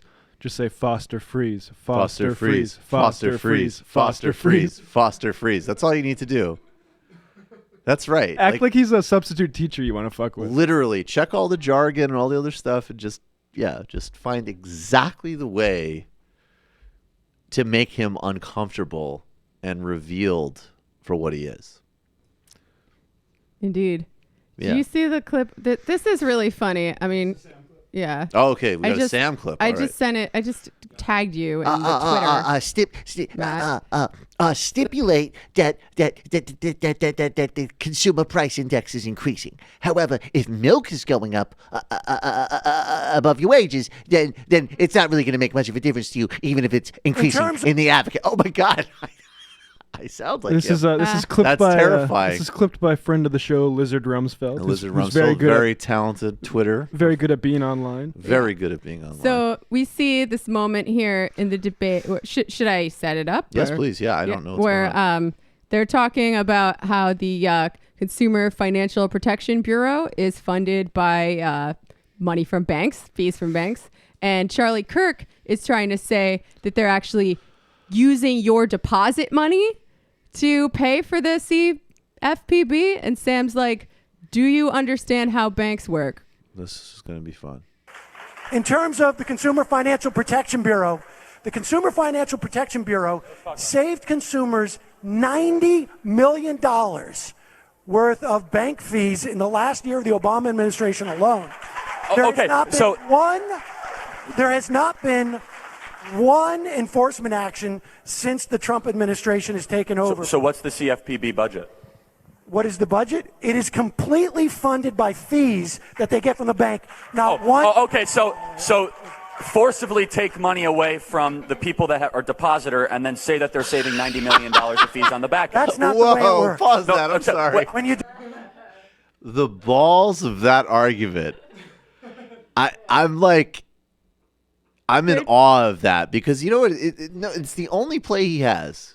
Because they're taking money out of your bank account. There is no normal person on earth that is going to oppose the idea. Again, besides the Koch brothers or Foster Freeze, or if your salary depends on people like that, there's no normal person on earth who's going to object to, okay, you put a fee on banks and that money subsidizes them not defrauding me. I support that. You know, maybe some type of weird kids who used to call in for like libertarian debates with Sam. Everybody's going to support that. So how, if you're a right-wing propagandist, you make this awe-inspiring lie, which I guess maybe sounds good to some people, but ironically, for like a capitalism propagandist, you're revealing that you don't know how one of the most basic aspects of capital circulation works. Let's finish this. Deposit your money. So the banks make money by people putting money in it, and then they borrow it out. So those are depositors. So you're taxing the depositors to then put on the back end of the government agency that is run in the CFPB should be completely abolished. It's an unconstitutional agency. Okay. Oh, there's the pivot. And it's used as a weapon. Bankers against do fraudsters. not loan out their depositors money exclusively. That's why you have capital controls. They loan out a lot exclusively. more. That is one form and function of a bank. But it goes back to you. Well, obviously it goes back to, most of the money in your bank's actually not in there, Sam. You know that, right? Oh, that's the way a bank works. So you have the FDIC that insures it up to a certain amount, but that money is probably somewhere else in the economy on loan or on lien to somewhere else to try to make the bank money. So when you're taxing the bank to try to fund the CFPB, you're actually taxing the depositors. You are taxing the money within the bank. The bank is comprised of the people that put the money in the bank. No, you're taxing the profits they make off of their loan. And they make... Right. Yes. That is amazing. You're taxing the people that do fraud to protect people from fraud. Yeah. But you're not doing that because what banks are is you just take $100 and then you put it in a bank and it just remains your $100.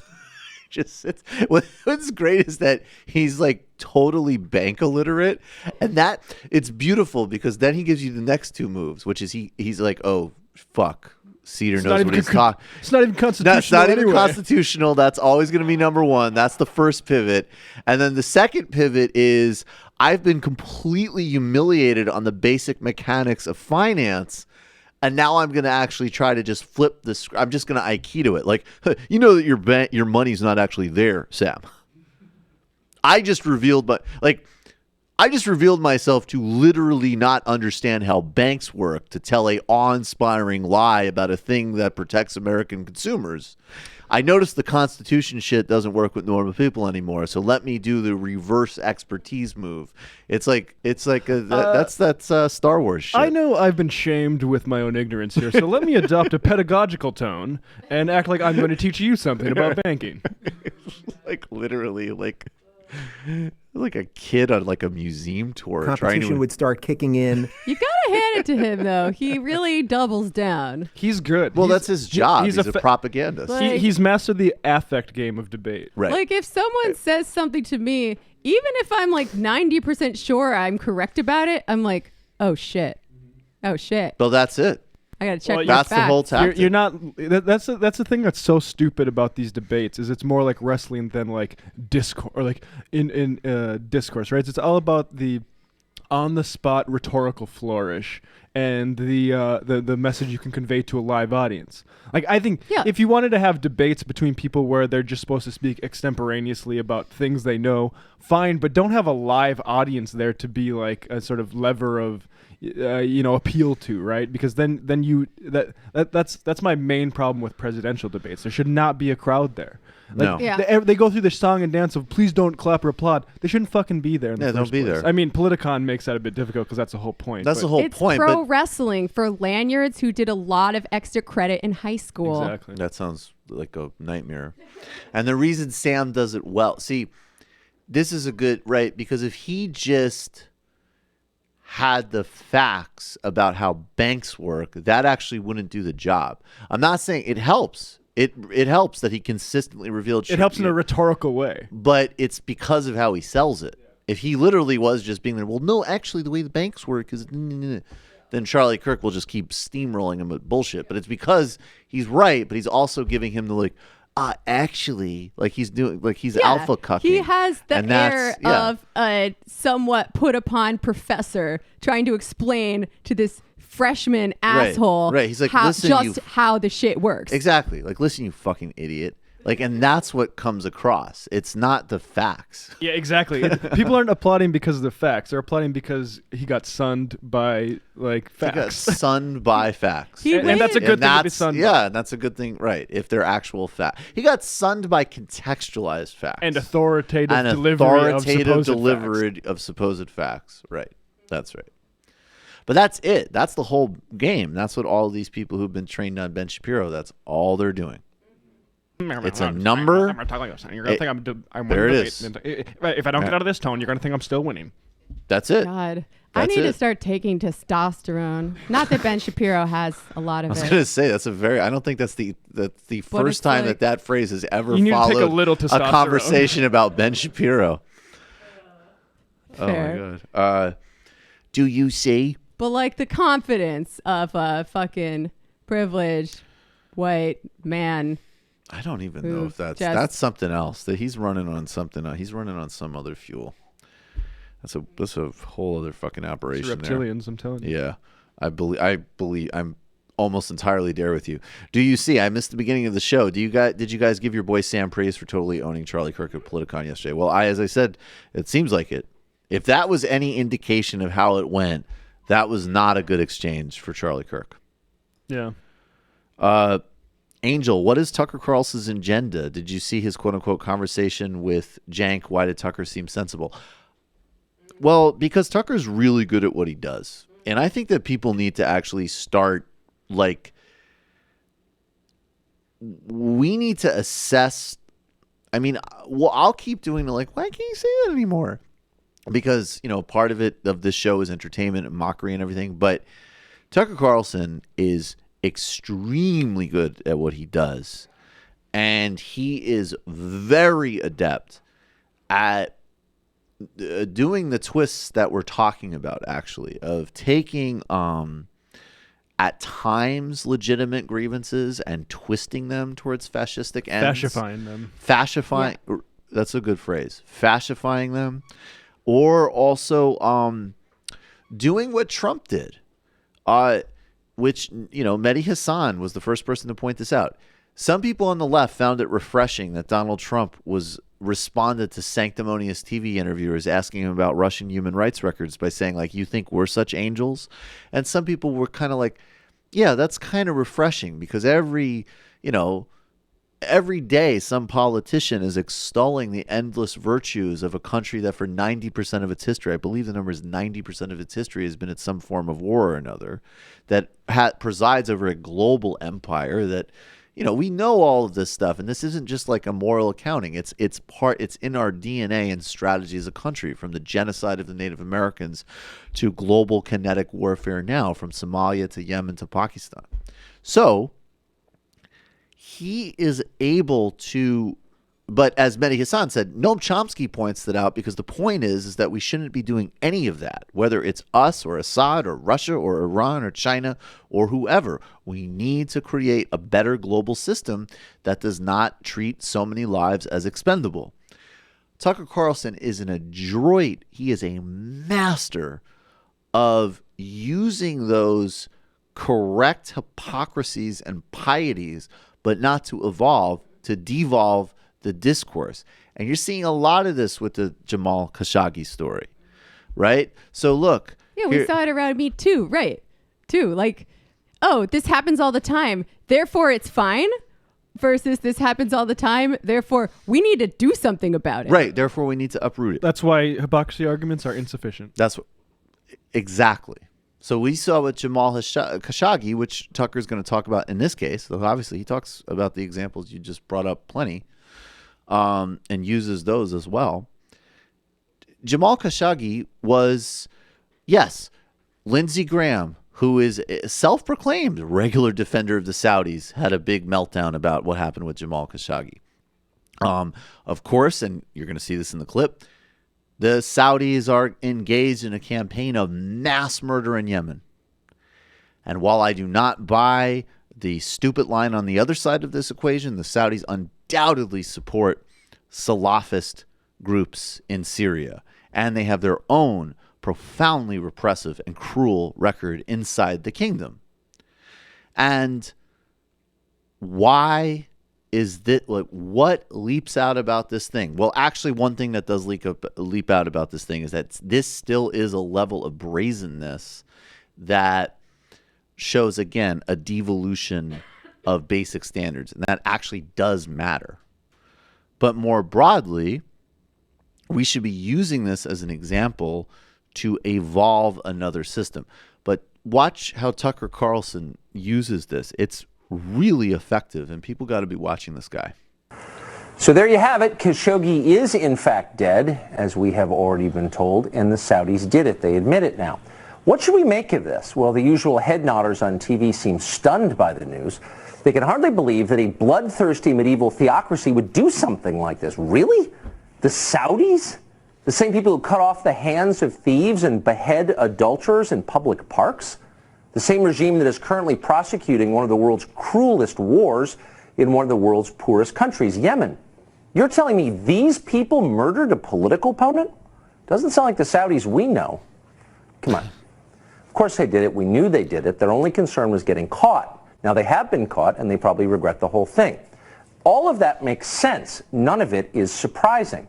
What is confusing is the wave of false posturing on display from our own mindless ruling class. Khashoggi's death, they're telling us, is now somehow the most important story in the world. Far more important than the many political murders China commits each year, far more than Saudi Arabia, or the countless children the Saudis have bombed and starved to death in Yemen. More than that, they're telling us it's a moral litmus test, the latest in a long series of moral litmus tests that are delivered to us by Fiat on cable news.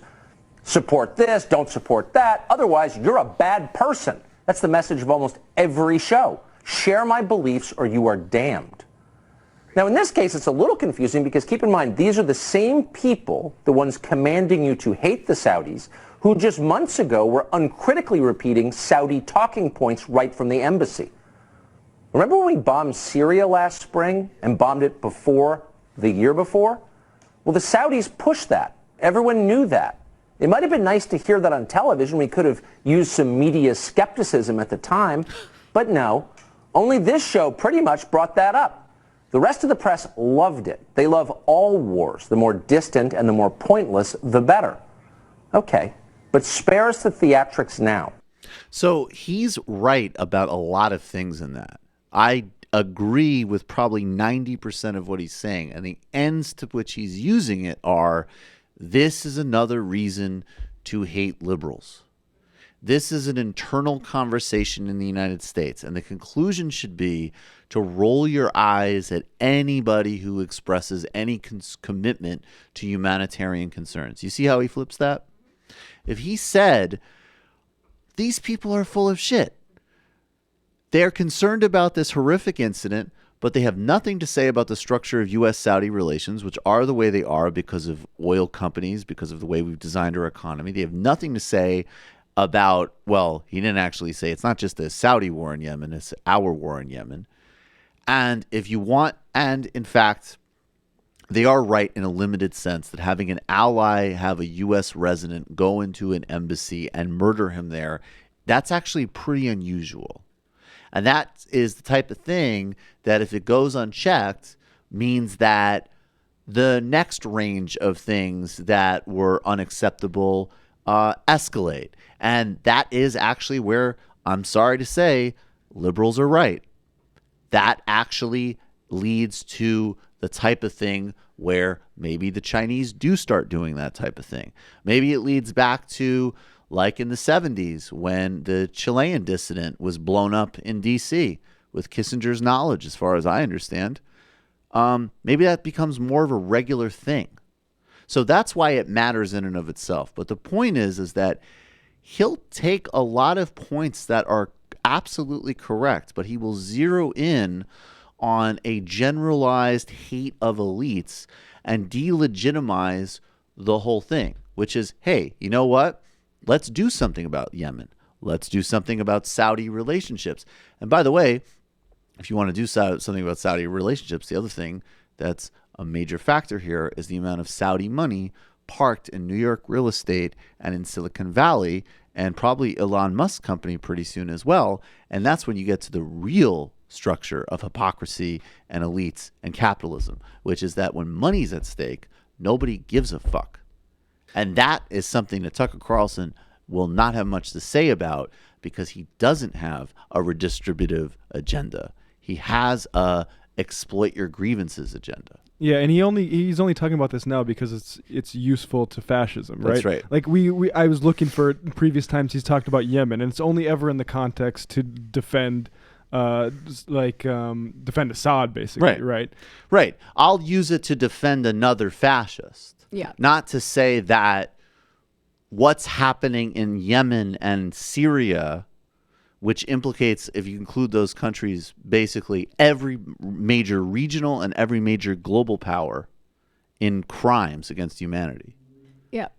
This is why leftists are more effective at countering the far right a lot of the time. Because, yes, we can agree about liberal hypocrisy, and we can agree about like some of his analysis of political economy was correct. It was stuff that I think is true when he was arguing with Cenk. And Cenk did not have a critique of capitalism in the other direction. So it was kind of hard for him to counter that. Like, I don't believe for a second that Tucker Carlson actually cares about the average American worker. But he was right when he brought up the fact that bosses can use undocumented workers to break unions and drive down wages. Now, his conclusion from that is that we need to have this genocidal degree of enforcement at the border and basically keep them out. But no, like the leftist conclusion from that is we need to incorporate these workers into an organized internationalist labor movement, as we have done. I mean, not me, but as organizers have done with success throughout American history. Like Cesar Chavez was not right about this. And that was another fact he brought up that was correct. Labor organizer Cesar Chavez was very opposed to illegal immigration and in some cases even legal immigration. And it wasn't on the grounds of racism because Cesar Chavez was Mexican American. It was on the grounds that it would weaken unions. But then other organizers were like, no, wait, we're all workers. It's the brotherhood of man. We're going to bring these folks into our movement. And in the end, that strengthened the labor movement. So these are things that I want people to have a grasp of when they're dealing with these slippery right-wing ghouls. Definitely. Let's run through more of these clips. This is with regards to Jamal Khashoggi, because I do want to sort of keep running through this story. The new information that's been released, President Erdogan is promising that within 48 hours he's going to release all information, which they've been dripping out gradually to sort of perfectly pin the Saudis over the last week or almost 2 weeks at this point. The most bizarre thing now is actually the footage of a body double. Apparently one of the members of this hit squad walked out with fake facial hair and Jamal Khashoggi's clothes and walked around Istanbul going to different tourism sites. And the Saudis' evolving reasons, it went from first he was accidentally killed, and now it's apparently as if that there was just this team that hit him in an embassy, but of course with no senior oversight or approval, which just defies imagination.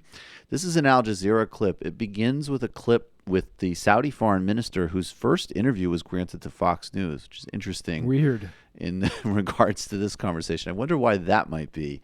And then there's a little bit of context around it in terms of some of the reporting we have on this. Of the operation. There weren't people closely tied to him who were involved in this operation. There were pictures of some security officers who may have been part of his security detail from time to time, but this is normal. Security people who deal in security details rotate among different officials, both domestic and foreign. So having somebody in a picture does not imply that they're close at all. The Crown Prince has denied this. The Crown Prince is not aware of this. Even the senior leadership of our intelligence service was not aware of this. This was an operation that was a rogue operation. That doesn't explain, however, why this man, Maher Mutrib, reportedly made 4 phone calls to bin Salman's personal secretary during the time that Khashoggi was being killed. And if, as Jubair says, the senior leadership of Saudi's intelligence service was unaware, why then has Ahmed al-Asiri, its deputy head, been fired by royal decree? Questions too as to why send an autopsy expert if the plan was... Yes. There's a lot of questions about this. And of course what they did is... It's a perfect crime. It's a perfect crime. I wonder why the random guy that did it. Let's just go right to, because I'll put more context to this. Middle East policy is being shaped in no small degree by the Crown Prince of Abu Dhabi, who is very far to the right, and Mohammed bin Salman's mentor. There's a big Emirati dimension to where Saudi Arabia is going. And in fact, if we're real, that will mean no improvements in any type of regional or domestic rights writ broadly, but it will mean a much more progressive, socially open atmosphere, which would be better for most Saudi people. Undoubtedly, being in Abu Dhabi or Dubai is a much more pleasant experience if you're a citizen, not if you're an indentured servant. In either place, by the way. But Salman and then Jared Kushner, I mean, these are people, two of them are in their 30s. These are vicious trust fund babies remaking the Middle East. And there has been nothing in Mohammed bin Salman's life that would indicate that he couldn't get away with ordering something like this. This is Jared Kushner talking about it. He's speaking with Van Jones at the a Citizens Forum. What kind of advice have you given MBS in this whole situation? Just to be transparent, to be fully transparent. The world is watching. This is a very, very serious accusation and a very serious situation, and to make sure you're transparent and to take this very seriously. How do you respond to that? How did he respond to that counsel? We'll see. I mean, I know that the Secretary of State had some good meetings over there, and we'll see. There is absolutely there's no reason to think that he did not see why he could not get away with this entirely. This guy has been praised and feted by everybody from Thomas Friedman to The Rock. And I have to say, I hope people can follow this. Things like getting rid of the ban on women drivers in Saudi Arabia is a very positive thing. And Saudi Arabia is still a country of gender apartheid. But part of the Western press coverage of this guy reflected a very narrow focus on certain hot button liberal issues that we get focused on. We think a lot about what women are wearing or not wearing in Saudi Arabia. We think a lot about these driving issues. Now, they're important issues, but if you talk to the women who have been imprisoned, who are citizen activists, not only on driving, but on a whole slew of issues to actually become equal or significantly more equal citizens in a gender apartheid state, and they've been imprisoned because specifically when Mohammed bin Salman released the decree, the frame was, this is a gift from the prince. This is not a response to your pressure. This is a gift from the ruler. And when Norah O'Donnell and all of these people went over there, it's all, oh my God, did you hear what he said about the abayas and cars? And some of it was very unusual stuff to hear from a Saudi leader, there's no doubt. And making religious police not able to arrest people and letting women drive are big, significant social reforms. They're great. But they're in the package of a young, vicious dictator consolidating power over his family. And we're sitting here just going, you know, oh my God, they're not wearing those burqas we hate anymore. So there was this very narcissistic, narrow frame that we ignored people that are actually activists in Saudi Arabia who are being crushed by this guy. And he could play up to a global audience and consolidate his power on a couple of important but non-structural issues. And, you know, and it really took literally getting a hit squad to abduct a U.S. resident journalist and fucking cut his body apart while he was still alive for people to understand that maybe this kid isn't nice. And the reporting was there, okay? Like, this was not coming from nowhere in any way, shape, or form. Trillburner, the discourse lover on Twitter who does the Age of Napoleon podcast, had a tweet I liked. It was something to the effect of, if there's not a lot of sort of values from the founding generation that you want to see revived, but a knee-jerk distaste for aristocracy and monarchy is definitely one of those. No shit. That's a great... No, you actually do read the founders. They're pretty good on that. They're not impressed like our current aristocrats seem to be. Yeah. There were certainly some good things about the Enlightenment values that brought us this nation and brought us from feudalism to capitalism, where we do have more freedom than people had under feudalism. It's just a question now of, we could probably have a lot more freedom. And our freedom's been rolled back since what we might call the golden age of capitalism. Definitely. Sorry? For some of us. Like, I mean, some of us, right. Like, for some, you got right. rid of the serfdoms and slaveries and stuff. It was, I mean, it's funny. It was, Richard Wolff was saying, he's like, we're done. Like, capitalism is over. We don't, and it could get much worse, but like, we're done. And it was interesting. It was an interesting read. It seems to be transitioning into some sort of neo-feudalist hierarchy. Like a merge between Amazon and China. Pretty horrifying. Yeah. It is pretty horrifying. Chomsky, all this recent Saudi outrage is just tribalism on a slightly higher level. Where was the USA when Saudi was bombing Yemenite children? Yeah, we've pointed this out. Yep. And also, I mean, look, and just to add one other thing, anybody who uses this to undermine how disgusting what happened was is just morally sick.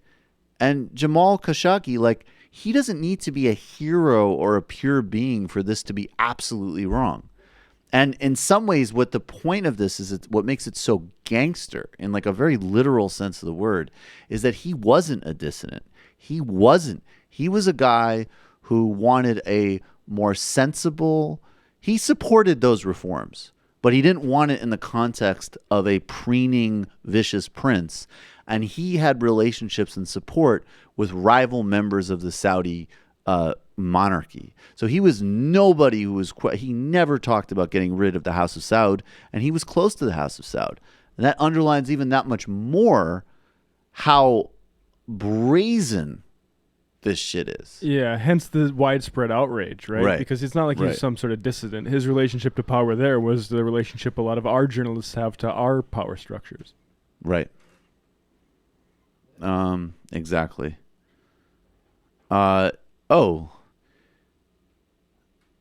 Tomcat, hi guys, good news and bad news. Good news, I finally became an MR member and TMBS patron last week. Thank you. Shout out to the Discord. Bad news, this is my last live show before I move out of the country to start training for my new job and career after so long in financial difficulty. And I won't be back until the new year. I just want to say thanks for all of you for making it a lot more enjoyable. Spend my Patreon money wisely. Merry Christmas. Michael Go on Chapo. And can you all do a soy face to camera? Cheers and left is best. I don't know what a soy face is. What's a soy face? I'm assuming it's some sort of like soy boy thing that they use to make fun of liberals. I don't know. I don't know what it is though. Do Blue Steel. I'm curious. Yeah, we do Blue Steel all the time. I am curious what the gig is though. Let us know if you can. That's taking you overseas. Scott from California. Everyone should watch The Devil We Know. Just pay YouTube $5 and watch it. Do it after the show. Okay. Oh, according to Urban Dictionary, yeah, soy face is the face a new male makes when taking a selfie with his mouth wide open. A new male?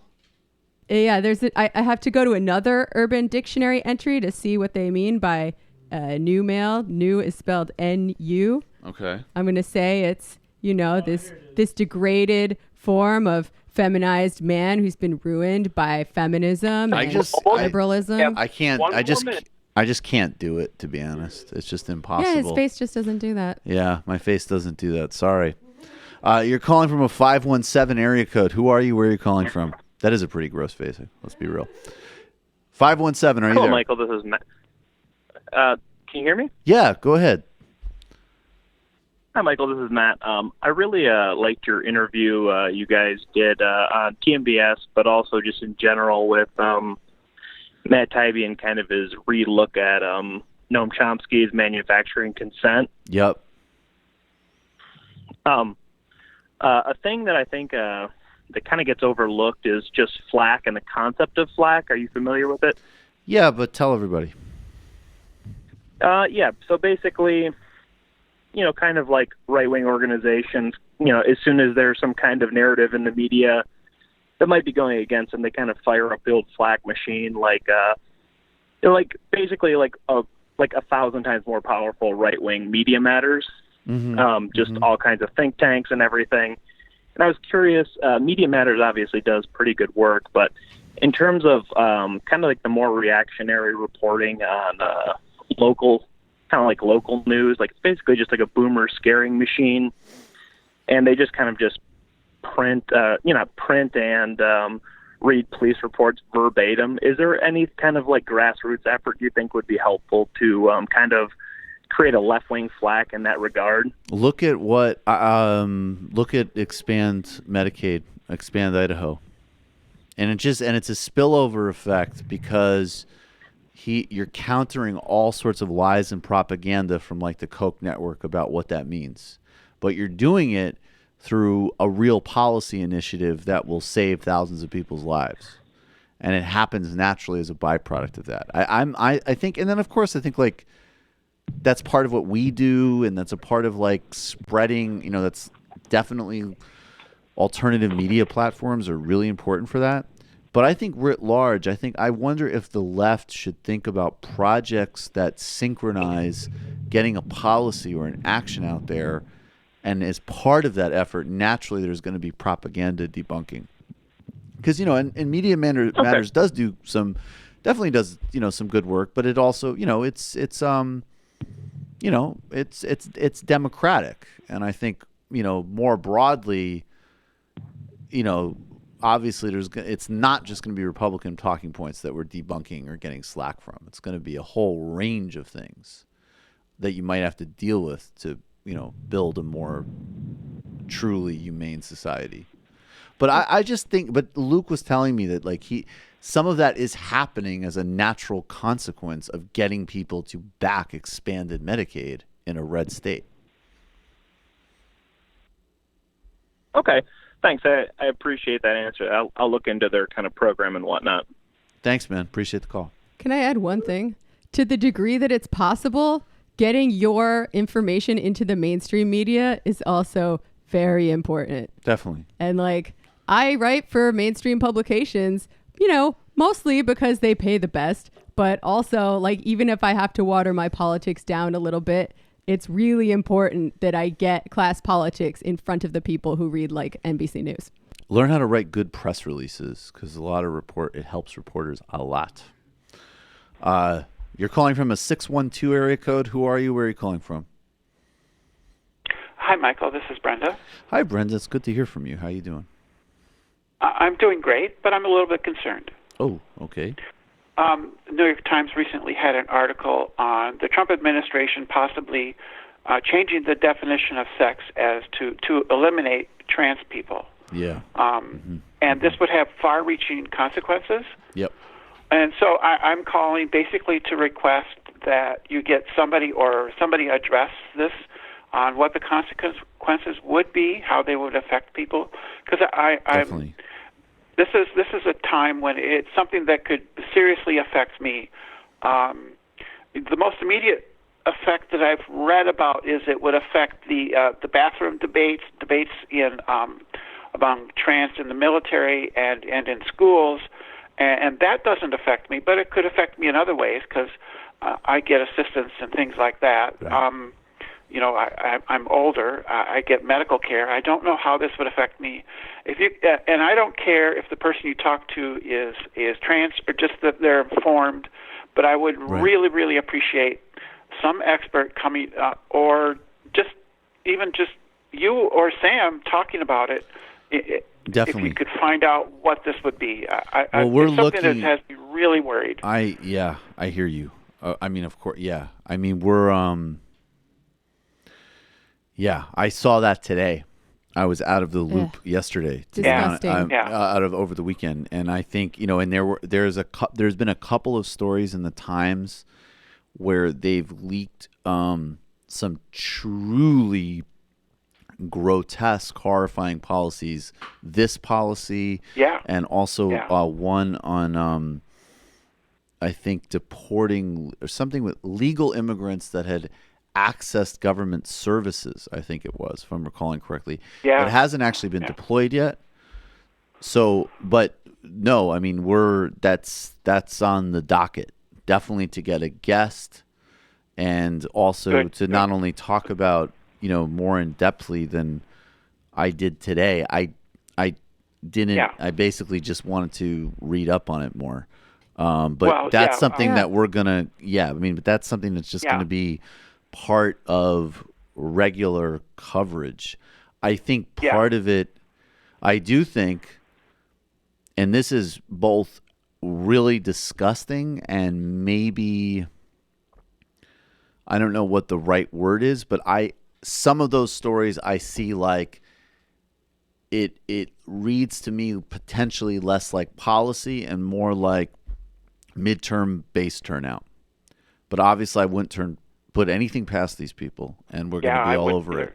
Well, and of course, it should go without saying that it won't stop with the trans community. Right, of course not. Yeah, that's what I was going to say. Yeah, of course not. Absolutely. Absolutely. I mean, the role that conservative notions of gender roles play in the conservative movement, there's been lots of material on that, and I'm sure we could get someone to do it. I mean, it's all about enforcing these rigid hierarchies, and we've seen several fascist movements that were extremely conservative about gender because they're interested in defining women by their biology and then using them. They see us as, reproductive labor. We're baby machines for the Reich, right? And when you stop seeing people as human beings, you stop respecting their gender categories, among other things. So it's really scary.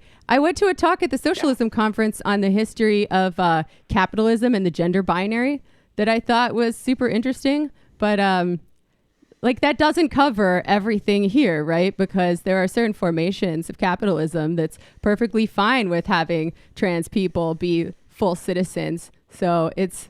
Well, this is a great example of what I was talking about before, where we need, in my view, something that is not just multicultural versus white supremacist capitalism, but this is a great example of serious lives, like human life at stake, that hinges on that choice, and why the false equivalencies and the stupid flattening of two profoundly not okay things, but one is infinitely not only is it more destructive than the other, it is much more committed to inbuilding and locking out what could arise to replace it. That's like Achille Mbembe when he writes about necropolitics. When liberal humanism collapses for all of its flaws, and you start getting to a post-humanism, to this like death politics, then you're locking out structurally those opportunities that we are going to need to exploit if we are going to change things. But anyways, being that as it may, Brenda, I hear you, and we are going to cover it extensively. Yeah. And I'm sorry. Super worried about it, and I really appreciate some way of addressing it. I'm sorry. My heart goes out to you, seriously. And if cisgender women think this doesn't affect them, they're wrong. As a friend of mine noted, the same rubric that they will use to define transgender people out of existence is the same rubric they will use to justify dominating women's bodies, dominating biological women's bodies, I should say, because that's some Handmaid's Tale shit. Yes. Brenda, thank you. For some strange reason, conservatives are really worried about gay men. I can't place my finger on it. I got to say, actually, can I? You know what, Brenda? Would you like to hear something that's a bit light that relates to what you just said? Humor helps too. Okay, if humor would help, I will share this with you. In preparation for some of the stuff I had to do at the Peterson conference, I won't lie and say I read all of it, but I did actually deal with some of Maps of Meaning, which is Peterson's late 90s academic book. And the story I will share that is very funny is he explains why he went from Freud, where he was drawn to Jung instead of Freud. And it was because He was having dreams of nuclear, and I know I mispronounced that word. Deal with it, people. He was having dreams of nuclear annihilation. And when he went to Freud, Freud said that all these dreams were about sex. And that was ridiculous because it was about Armageddon. So he read Jung, and Jung's theories were more satisfactory. And then he reveals what his dream was. And his dream was is he's sitting in a living room next to his cousin, which I think he describes as something, and I'm not being precise, Jordan, please relax, but a cousin of his who is one of the most beautiful girls he's ever seen in his life, maybe the most beautiful girl.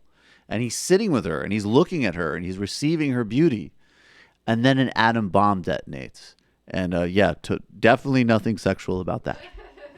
No, So, yeah. absolutely not. And that's meaning is Game of Thrones fanfic. Yes, I could see that. There's definitely that element. There's that element. But I just thought it was good. I liked the element though of him like, Freud just didn't get it. I'm just looking at my totally hot cousin, and then a bomb went off. It's about Armageddon. Oh my God. Yeah, sitting next to Daenerys Targaryen, and he exploded. Exactly. Brenda, thank you. Okay. We're going to cover that aggressively. We're with you. Thank you. Solidarity. Yeah, please do. Of course. Thank you. Okay, let's just play this. This will be the last clip of the day. Sorry? We can do all. Okay, let's just go through this segment. So there's a caravan of migrants. I'm just going to read briefly from the Washington Post to set this properly. There's a caravan of migrants from Central America grew to about 5,000 Sunday, a massive group stretching along the city's main highway for more than a half mile.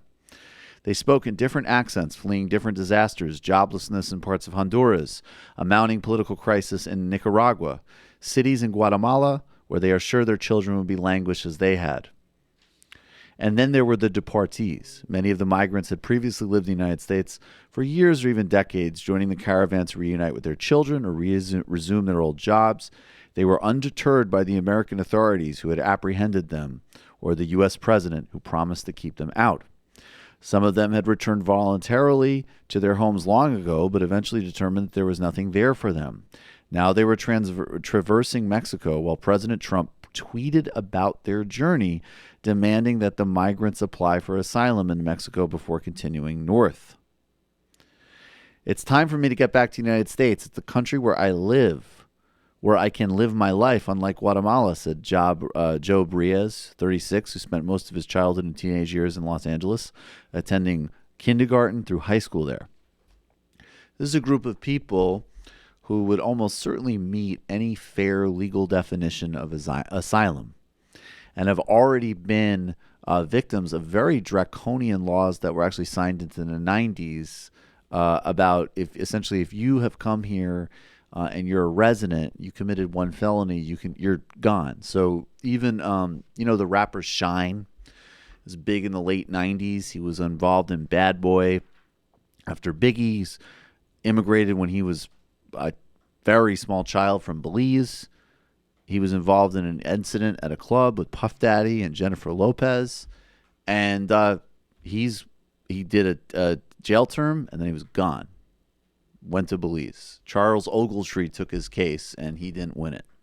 And I say that not because I'm particularly concerned about Shine, Free Shine, but sure, Free Shine, or I think he's become an Orthodox Jew, so I actually don't know his current name. But at any rate, the point being is that even someone who had a lot of some real resource and privilege behind them were still, at the effect of this policy. So these are people who are profoundly contributing members of society. They shouldn't have to be contributing in order to justify basic human recognition, but they are. Like, at some point, as much as I resist these arguments, you are going to have to hit some people back with, like, you know what? All these immigrants that you're constantly bitching about, they feed way more into the system than they take, and you benefit from them. So let's be real here. And this caravan, what should be an ethical call for all of us, and AMLO has already promised that he's not going to play our game at the Mexico-Guatemala border. He's going to humanize that border. So we'll see what he does when he assumes the presidency of Mexico. But he's like, I'm not doing the Trump's dirty work on this. Fuck that. Louis Gohmert is going to, as always, in his just depraved way, he'll get you the essence. This is the Republican message for the midterms and the Trump reelect. One more question is, I know you favor the wall. I don't know what effect that would have on a caravan like this, but let's get that in a moment. Some of the side reporting we're getting is that there's some political unrest in Honduras that initiated the caravan. I don't know what information you have. Others suggest that they're doing a little bit of this for the TV cameras. They get in cars and they drive a little bit. Yeah. And then when the cameras come out, they walk. I don't know how much is true and how much is not. What can you clarify, sir? So I just want to stop there. He doesn't know how much of those smears were true or not, but he would like to repeat them for the audience. But he would like to repeat them for the audience and then cue up one of the most dangerous, unhinged, demented, ill-informed, bigoted people in American politics to tee off on it. Can you clarify, sir? Well, there supposedly were some political factors in this getting started, but Bill, once it got started, it takes an inertia of its own, and there is money coming, and I'm sure there's some from the United States going to help this caravan along, but it's building of its own momentum, and it's going to take a very strong president, which we have, to stop it. And we've got to make clear to Mexico, they're not coming in. We're closing the border even to you. How do you then think? You disperse how do you, for those who support the caravan, how do they believe the images support their cause within our own country, 15 days from an election? Well, I can't help but think that the Democrats, perhaps Soros, others may be funding this, thinking it's going to help them, but they're going to be surprised because the president, his number one thing was, we're going to build a wall, we're going to stop illegal immigration, and he's going to have a chance to show that he actually means what he says, so, which indicates he's not a real politician.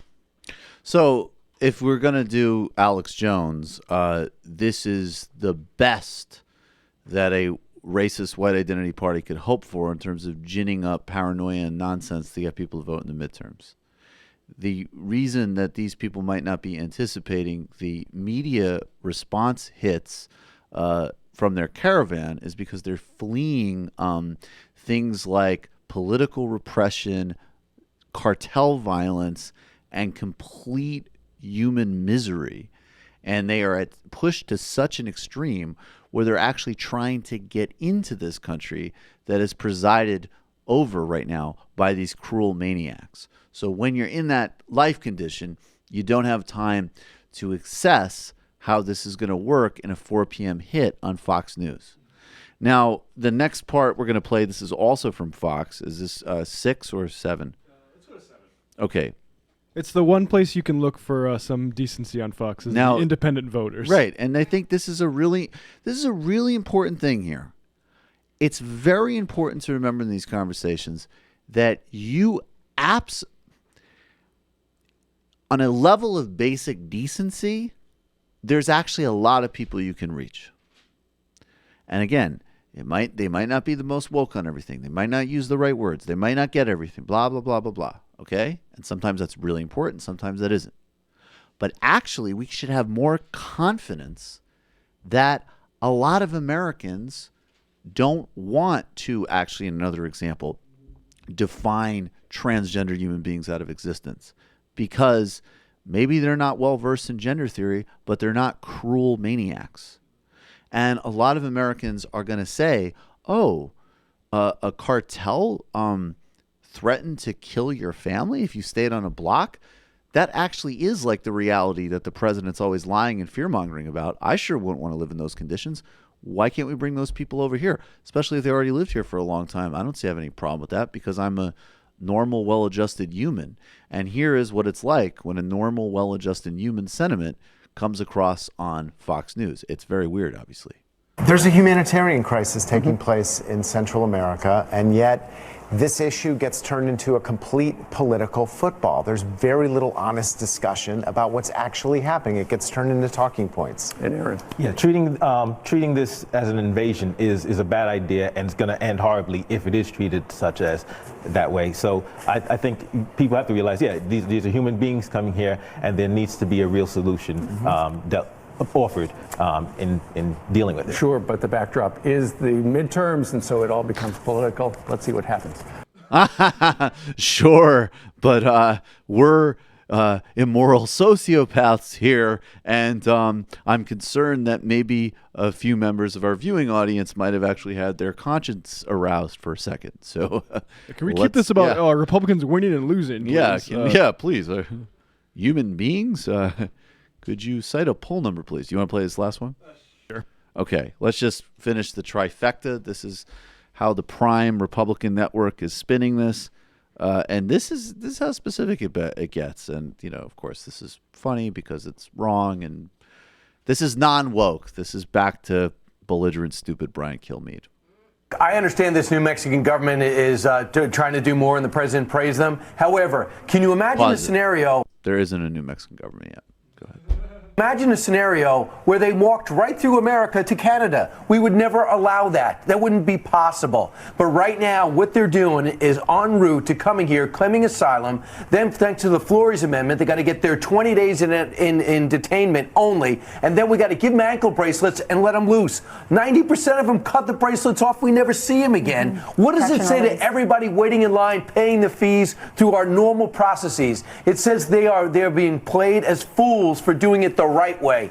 Well, it says to people that were waiting in line was that they could have their children kidnapped from them and be separated from their families. That actually happened to people that were waiting in line. And his claim about the 90% of them cut the ankle bracelets off is exactly the inverse of the truth, which is that the ankle bracelets lead to about a 99% compliance rate.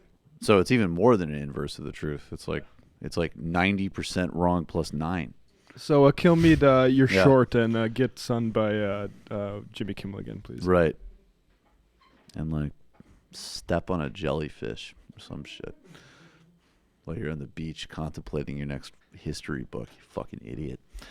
Let's see. Gnome Denent.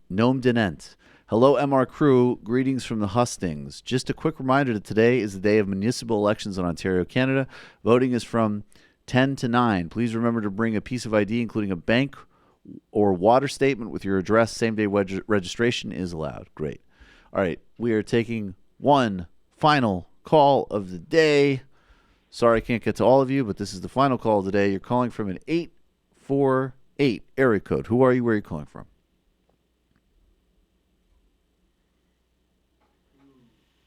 (848). Are you there?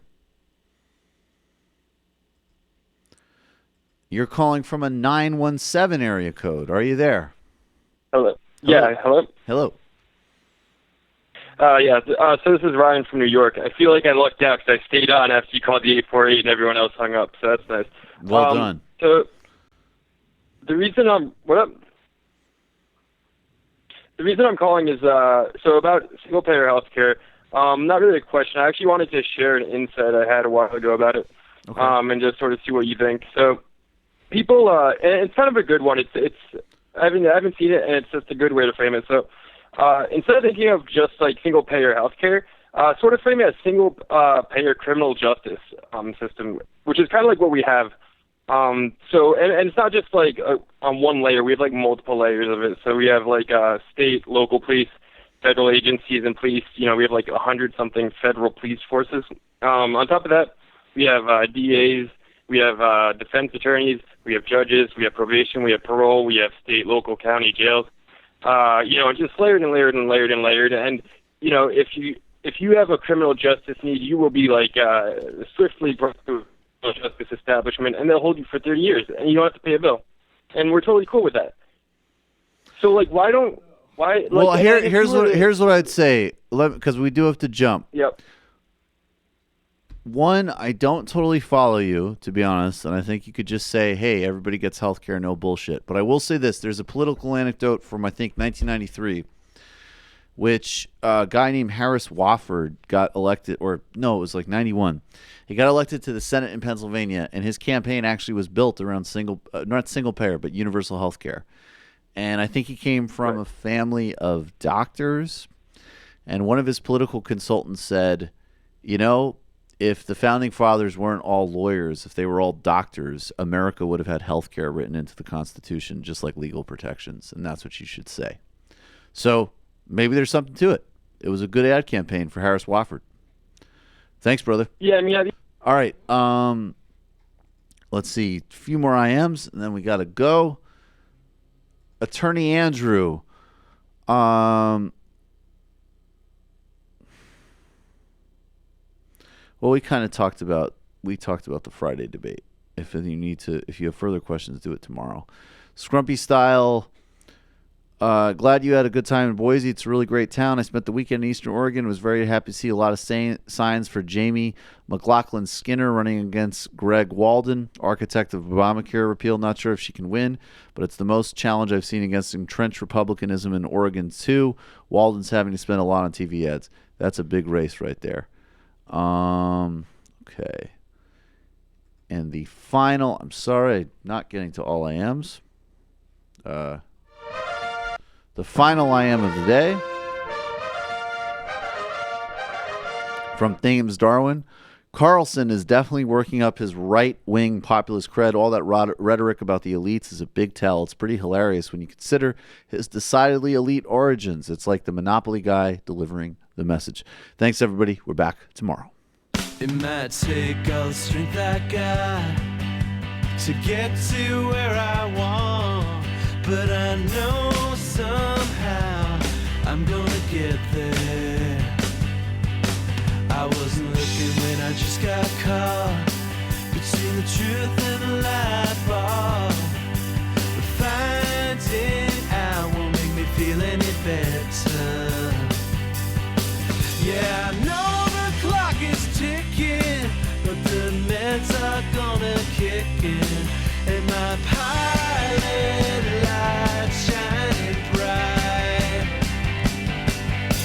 I guess somewhere the choice was made for the option where you don't get paid, for the road that bends before it finally breaks you.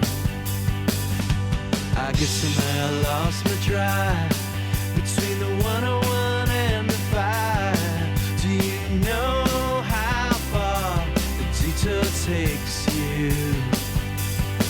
Yeah, I know the clock is ticking, but the meds are gonna kick in, and my pilot light shining bright.